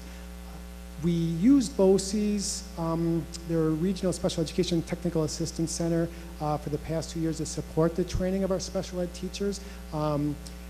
Carrie Lamaki and I, had gone through that for the past 2 years, and we feel confident that we can turnkey this and do this internally with our new the rest of our special ed teachers. We plan to take opportunities using professional development days. As Noelle talked about, PLC times that are built into the schools. A lot of the schools already have that time built in, using our department meetings, as well as again, having a colleague at each school, be it now a local expert that they can run to. Since we did this in all 8 of our buildings this year, now we have at least 1, if not 2 special ed teachers that are very familiar with this process, can support their colleagues doing this. And lastly, we want to continue our collaboration with the Syracuse University Parent Assistance Center for the parent involvement piece. So they're great with doing the times for parents to come in and get a really thorough understanding of this process and how to prepare for that. So I want to just, again, thank my esteemed panel up here for coming in tonight, Kaylee, Bianca, and Noelle. I really appreciate their time, and I think that they're really a fantastic example of what we have here in Baldwinsville.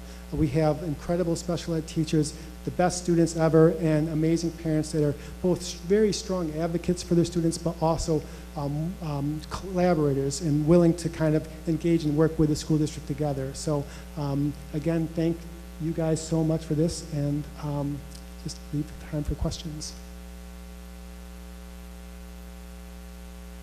I'll stop talking after this. I won't say anything more for the rest of the night. But I just want you to know, Kaylee, you are a really impressive young woman. You've done amazing work with this, and I want you and Mrs. Manzi to know my son participated in this program last year.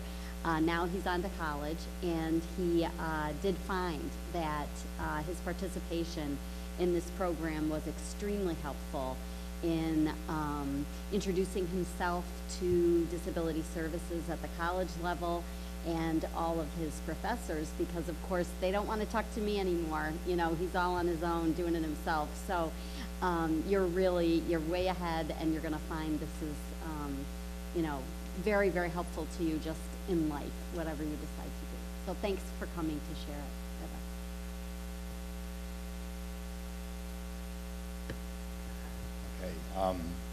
Great job. I always love it hearing from the students and from parents and, of course, our teachers, because this is what brings it to life. It makes it real for us. So you guys are amazing. Kaylee, you are now my new hero. Really, it's not hard. You know, I struggled my whole life with many, many things, and to get up and do what you did in front of all these adults is amazing. So I commend you. Never change. You are a rock star. So great job. And to Bianca, you have a little angel. Oh my God, is he cute? Thank you for allowing us and you know, bringing this to life. Thank you. And Noelle, thank you. I don't need Noelle. She lives and breathes this. She is absolutely an all-star. So we truly are blessed. You know, I say it all the time, not just our teachers, but our community, our students. So thank you. Rocco, great job. Thank you, everyone.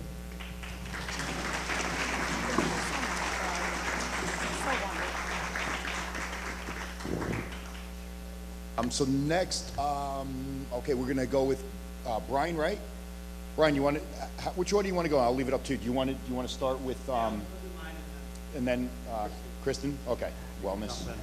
Okay, so I'll turn it over. Thank you. All righty. Well, this year was a great year for our food service department. We had some growth both at lunch and at breakfast for our average daily participation. So it started out to be a pretty good year. We saw that our secondary buildings, both Ray, Durgee, and Baker, all had an increase in participation at breakfast, pretty significant. Second year in a row, really, for breakfast to be positive in all those buildings. And in general, throughout all 8 buildings that we've seen positive growth for lunch sales as well, which is great. So that's the first time we've been able to say that in a few years. So, you know, the increase in that participation means that there's increased revenue coming in from the USDA for our reimbursement, but it also means that when we get our allotment for commodity money, that we get an increase in that as well. So that's based on the average daily participation, the number of meals that we get. So we see an increase in that, and that just helps us with our program and all. So those are all positives that are coming up. So we're up about 12% for our breakfast participation this year, which is pretty outstanding. Second year in a row that we've had the double-digit growth on that. And then, as I mentioned earlier, that our lunch participation is up overall, which is great. So we've focused on customer service, training, and the food quality. We've had really good results with some of our newer people that are leading our kitchens here at Durgee. Karen Allen is our cook manager here, and really takes a lot of pride in the quality of food and batch cooking, getting things out. So a real positive there. And then we had new leadership over at Eldon Elementary School as well this year. We promoted from within one of our employees there, and she's doing a bang-up job over there, really relating to the students, and really have not lost a beat. Sometimes when you make a switch of leadership in a building, sometimes the students are a little leery, they get used to somebody, but Kim has done a bang-up job over there. So that's worked out well for us. We had our administrative review this year. This is a once every 3-year review requirement that the USDA has implemented. And the State Education Department, the Child Nutrition Division, comes in and does this review. And this just happened within the last few weeks or so. And they take a look at the access to meals, reimbursement, the meal pattern, nutrition quality, resource management, procurement, and just general program compliance and all. So we did a good job on that, and we just validated that our department is in compliance with all the regulations and such. So they actually spent most of the day at Palmer Elementary School in McNamara as well. So their team came in, a team of 3 people, and reviewed all the actual process during the day. But we've also sent off, prior to that, weeks ahead of time, all sorts of information for them to validate.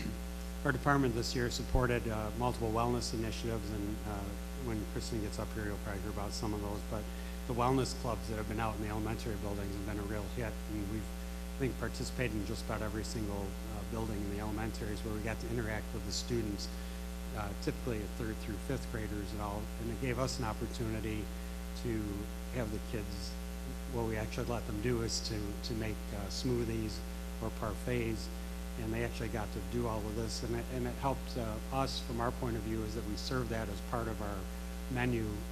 It's an option that the students have, and also I think that helped with our participation, getting the kids involved in that, and it got a chance for them to ask questions about school lunch and everything as well. So that worked out pretty well for us this year as well. Got us also to promote the healthy options that we have and to plug our menu and such.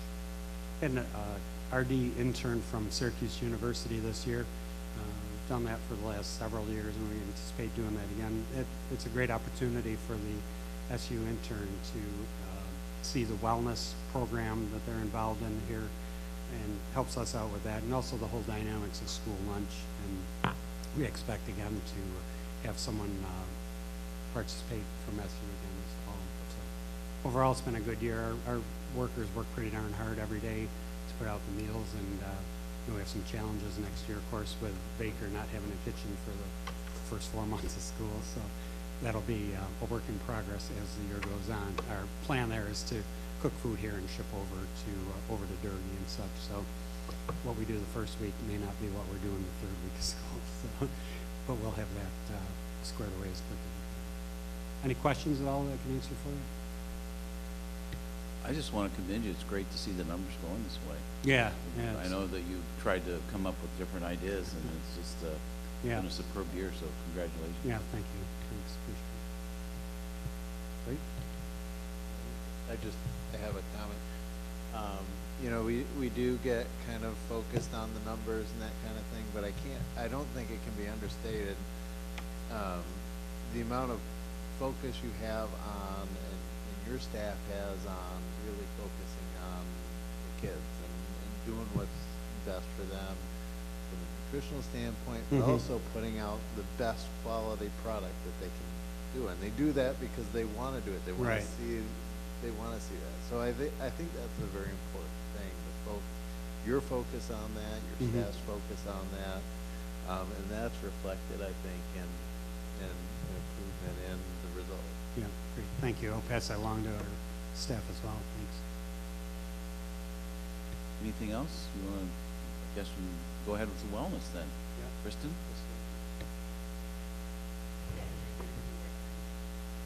Really quick. All right. So, you know, the Wellness Committee continues to meet from like 7 to 7:35 every other month. And we're just kind of an advisory committee, get together to share ideas. But really the biggest highlight of this year was the development of the wellness clubs. And I don't know where that came from, but whoever idea that it was brilliant. Because I feel, and I was able to go to each building and be part of the wellness club. And I know that it did really promote exercise, exposure to healthy eating, and mindful practices. I think it allowed kids to build connections, and if you know anything about wellness, whether it's mental wellness or even health, connections are the foundation of everything. So there were at least 25 to 30 kids in each one of those groups, and they really would participate. And also, when Tim James said something about they all lost 1 more hour of screen time, you know, by staying after and doing that. So I think whoever idea that was, it was a brilliant idea, and I love telling people they're brilliant. So we also, we did with the intern, we created 5 videos. I hope you didn't see them. No, honestly, we did create 5 videos for modules for the teachers, because I'm always big on top-down, you know, teach people, inspire the teachers, and then they'll inspire. I don't know how many teachers really participated in it, but it's something that we want to really kind of put out there again next year. I love that you can download everything. So in that packet, if you want to see the videos, there's connections to those too. I think each year, and I really hope to focus on this next year, we do talk about Ray as kind of the lone, how can we get boys and girls and people exercising at Ray. And so I know that's something that we're going to talk about next year. And we also talked towards the end you know, about going back to, I think, when we first started, like about 10 years ago, really educating people, talking about classroom rewards and all of that kind of stuff. And we did a survey, and I think we're going to go back to that a little bit. We talked about, it's been about 10 years, so let's go and remind people of healthy practices. And so that's about it. And if anybody, we did do a couple presentations this year, and I don't know if anybody got little mindful cards. When I was at Ray, we gave them little breathe cards, so I can leave them up here for you, Joe, but I know you want to make sure you take some of those home. So, anybody have questions?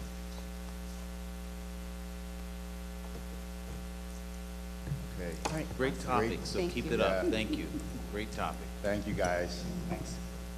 Joe, you want to do Just real quick update? Really quick. Summer really school quick. PD? Yep. So we have there's 80 offerings currently that the publication went out this past weekend on Sunday. Staff have been signing up for curriculum and professional learning opportunities. We have some more offerings that are in the works, and they'll be added before the end of the school year so that staff can take advantage. Specifically focusing with special education and some other opportunities for building level teams to meet. That being said, we also will be bringing to the board at the next meeting an update to the annual update for the what used to be the professional development plan. It is now being changed, pending Board of Regents approval, to professional learning plan. So no longer professional development, professional learning covers teachers, teaching assistants, leaders. So our plan will have some minor updates.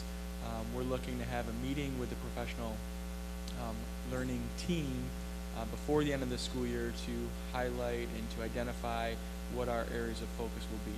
We already know from other conversations there'll be obviously focuses on mental health, mental wellness, diversity. Those are all hot topics that have been really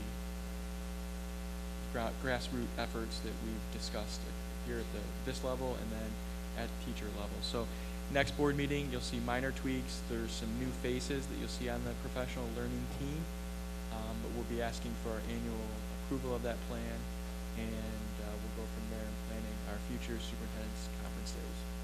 Questions? Thank you. That looks like it concludes leadership. Yes. So continuing with reports, item B is the trip request for girls basketball team to play in the Disney ESPN complex December 19th through 23rd, 2019. Any questions or discussions? That will be on the next meeting then for approval.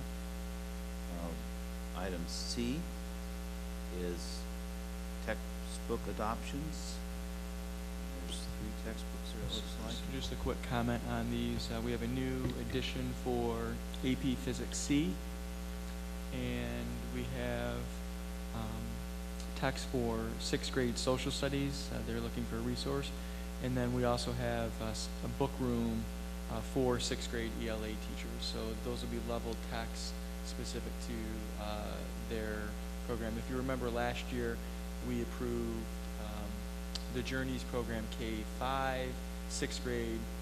You know, they're kind of doing their own thing. Questions, discussions?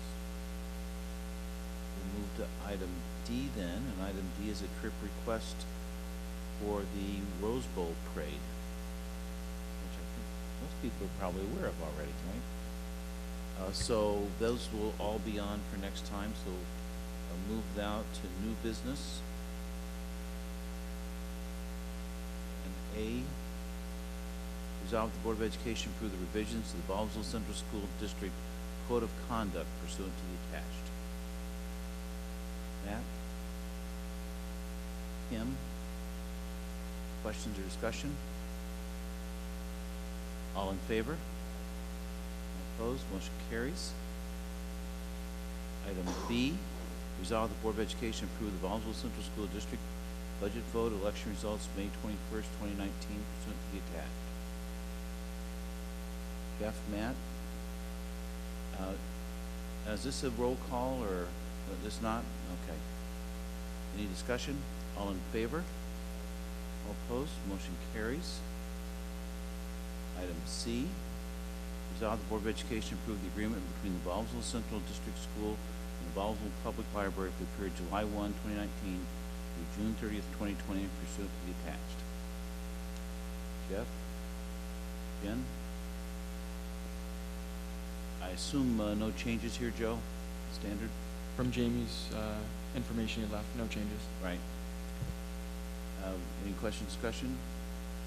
All in favor? All opposed? Motion carries. Item D, resolve Board of Education approve the bond resolution for the purchase authorization for student transportation vehicles for the Baldwinsville Central School District pursuant to the attached. Jeff, Matt? This one's going to be the roll call. This is the one. Yeah, I was going to say this is the one, isn't it? Jeff? Okay, so Vic? Yes. Jeff? Christy? Jen? Joan? Steve? Matt? Kim? Okay, it's unanimous. Thank you. Item E, resolve the Board of Education approve office bid supply number 381 pursuant to the attached. Kim and Jeff, any discussion? All in favor? All opposed? Motion carries.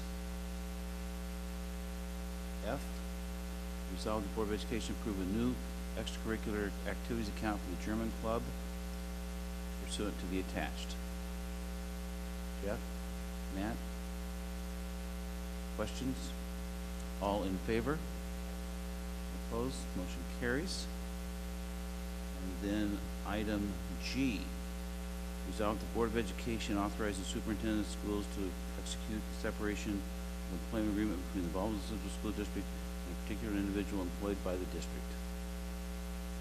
Joan, Jeff, any discussion, questions? All in favor? I'm going to abstain on this one. I don't feel as I have enough information, so motion carries. That is the new business, so we'll move to roundtable discussion. Is there any, I don't think we have any notes on here. Oh, excuse me. No, I never put it on there. I wanted to talk about a couple things.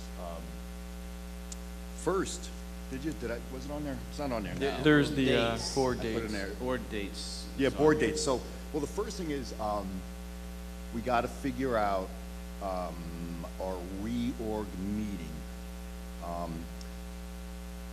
By the time I put the weekly letter out, the winner was Wednesday the 10th. So I just went with Wednesday the 10th. Now, it's Monday the 8th. The only one who hasn't put any input in, but he's not around, is Jim. I tried to reach out to him, but I have not been able to get in touch with Jim. So, the only issue I have with Monday the 8th is that Joe and I will not be here. We can't be here, and that is probably not good for a real meeting. But, you know, it's up to the board. The 10th, I got to see what Jim wants to do. It's either the 8th, which is right now is the winner, or the 10th, which is down by 1. If Jim says the 10th, then it's still a tie. So we have to figure out what we want to do. Why was the proposed then, if that wasn't a date we needed? Because the thing that came up just came up for Joe and I. It's not an issue. It's a conference that I can't miss. I need to be there as a superintendent, and I don't want to miss that. Not when there's other opportunities, you know. Now, if it was the only option I had, then I would have to do something different.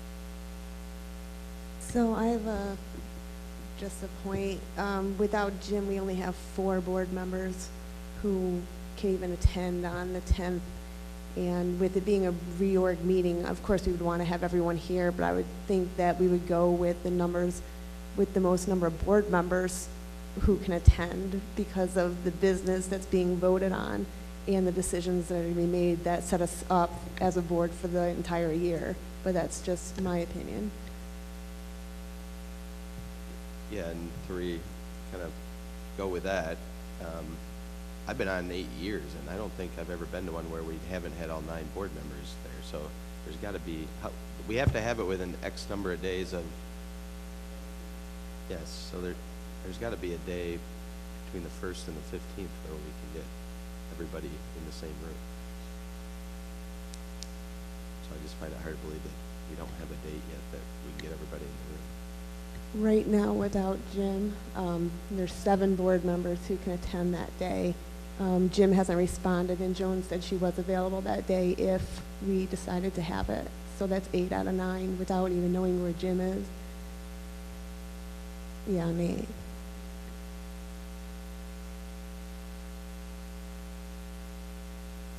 But for just the basic reorg meeting part, we don't have to do the board meeting at the same day, right? We just have to do the reorg portion, which is usually the first 20 minutes. So we could just go through and approve it to meet our deadline of the 15th, right? And then have a meeting, have the board meeting on a different day when you guys are available. Might be another option.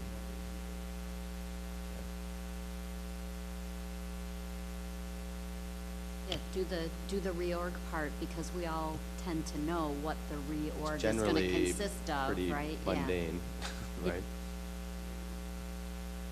Yeah, I think that's a good idea as well. We could do that,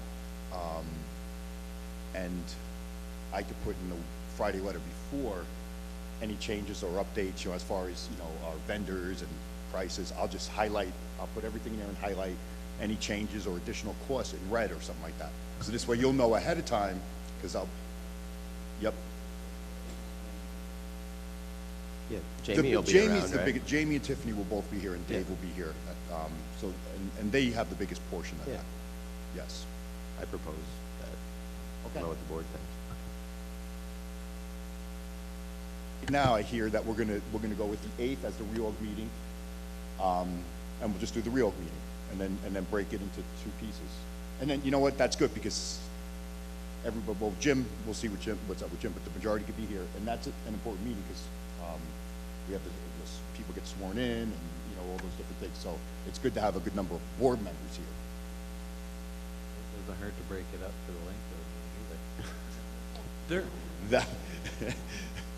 Which leads into my next discussion. Matt, just before I'm sorry, go ahead, Joe. If you look at what we did last year too, there's not a lot typically on the regular board meeting other than the leadership report. So I don't even know that you need to not do those other things. I mean, there's going to be trip requests, there's going to be like minor surplus, Absolutely. things like that, like which would be routine. I mean, if there's anything that's that important that we would have to be here for, we would just put it on the next meeting. Which is in August. I would rather use that date, honestly, for a team review or something where we're working together, you know, maybe a retreat, you know, the things that we need to do. That's a good point. I mean, let's just play it by ear for now and see if there's anything that comes where we need the board. Okay. So the second thing I just wanted to put out, and I'm actually, you know, after thinking through the weekend, I sent out the calendar, proposed calendars for board meetings for Monday nights, Wednesday nights, and Thursday nights. But you know, after thinking it through and what I would propose at this point is you have the information. Why don't you just digest it, look at it, think about your lives. I think that's a better discussion in the summer. When I did my research and I spoke to other superintendents, I'm like, when do you set up all your stuff? They do all that stuff at the real meeting. So it doesn't make a difference to do it now as opposed to waiting till July. So I would propose that, but I wanted you to think about it. And the only reason I do this, I put this together was, well, I got to give Joe credit. Joe put this together, is just other options. That's all it is simply just something to think about. Over the past 3 years, I guess now as superintendent, some of the meetings go late. Some people have said, oh my God, it's so hard when we're out so late. We have the rest of the week ahead of us. We're drained by Thursday, Friday. so I said, all right, well, maybe we look to do it on a different night. But thinking it through, lots of conversations, there's so many, it's not that easy. And the other thing, it's not, the biggest thing that hit me, I think, was over the weekend, and honestly, I gotta give my wife credit, is, she's like, are you crazy? How are you gonna do that? She goes, the whole community, you've been doing it on Mondays for years. How are you gonna get that out in the summertime? You know, and you have BOCES on Thursdays, yeah. I think you picked the nights, I spoke with Jody, we picked the opposite nights. So this way, you could just do one night. Again, it was just something to think about. In no way am I saying that, oh, we should do this. It's just an option. It's just something for the board to think about. We can do it on, I get paid for this. You guys, I feel bad for you guys. It doesn't make a difference to me one way or another. But so at this point, my proposal would be, I gave you the information Friday. Why don't you just think about it, digest it, and we can come back and revisit in July. Would that be? I have a question. Is if we come and talk about it in July, is this a proposal for a change in day for this coming, or after next year? I think that it should be a discussion and start to have the discussion for the following year. I think we have to keep Mondays. It's too much of a drastic change this late in the year. I mean, July, what are we, less than a month away from July, and you can't do that. People aren't thinking about school. They're on vacation, not thinking about this. And all of a sudden, September, as much as I communicate it, September, October, they're gonna be like, what, when did this change? Believe me, I think that we have the discussion, we talk it through, we keep the Monday schedule, and we just think about it. We could say at the reorg meeting or in August, forget it, no way, no go, and then we don't even have to talk about it anymore. It's just something to think about.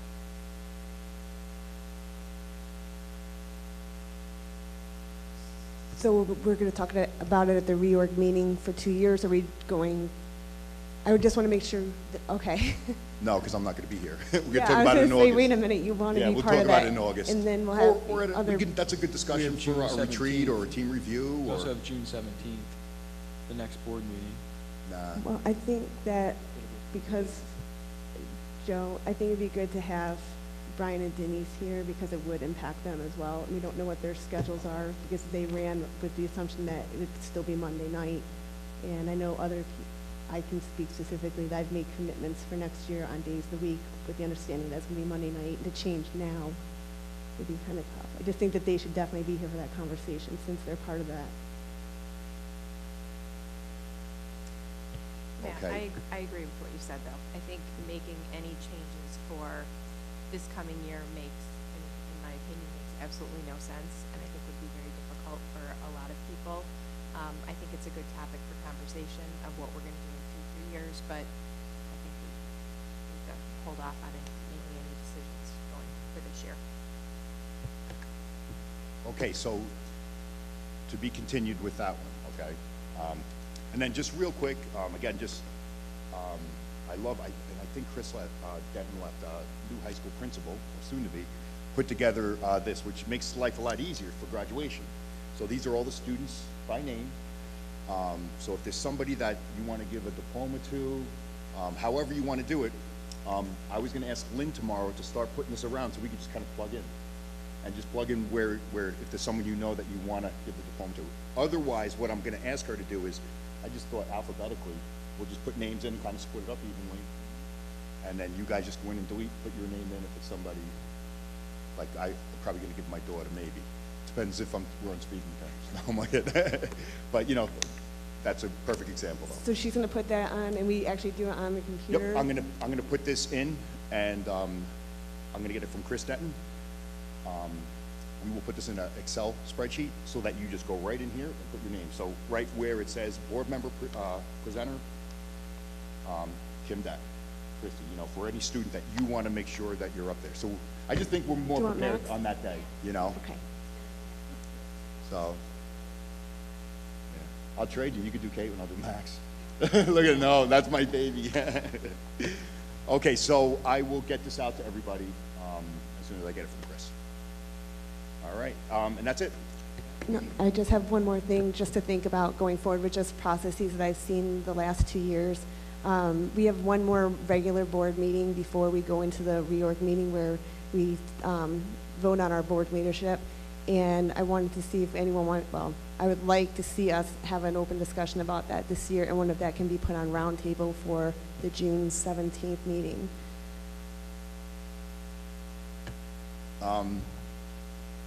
That's another thing. It's up to the board. I could put it on there, or that's something that typically is done at the reorg meeting when everybody gets appointed. But again, if you want to do it beforehand. Well, my thought was maybe we can actually, if we do it on the 17th, we can actually invite Brian and Denise not to participate in the conversation, but actually hear the conversation, because me as a board member, I was told who it was decided it was going to be. Not that I have any way to judge, whether someone's right for the position or not, but to be asked to vote on something that I have no clue about didn't seem fair. And then being on the board last year and seeing how it was done, it's really a conversation that, number one, needs to be out and open, but they should at least listen to and not say, have the decision made and say, we're voting this way. Yeah, it's up to you guys. Is that agreeable? Do you want me to put it on for, not leadership, for roundtable for the 17th? Well, yeah, roundtable's pretty much an open roundtable, so It's we just, don't yeah, have to bring up schedule whatever. anything. Right, you can just bring it up. Okay. Bring anything up for discussion. So Jen, to your point, sorry, just so I understand, so the intent of that conversation is for whomever on the board is interested in the leadership position to be able to speak to that, correct?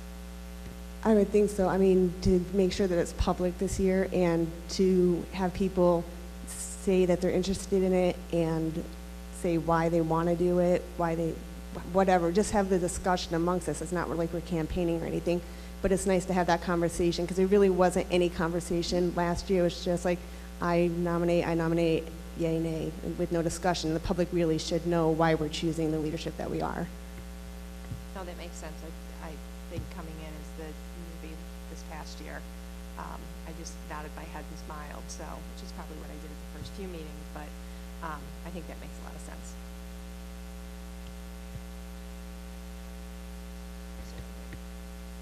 Okay, anything else around? Just one more, since I'm taking notes for Jamie. Just to clarify again with the board meeting dates, because we do approve the dates at the reorganizational meeting.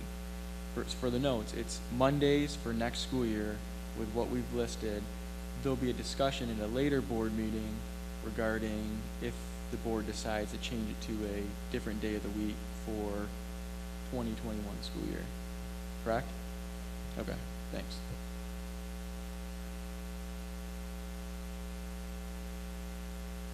And Joe, I think the only correction is we have the retreat and team review on July 10th. Okay.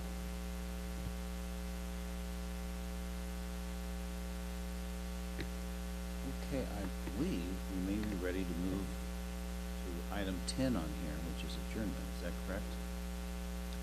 Resolve that the June 3rd, 2019 regular Board of Education meeting be adjourned. Joe and Jeff, all in favor? All opposed? Motion carries.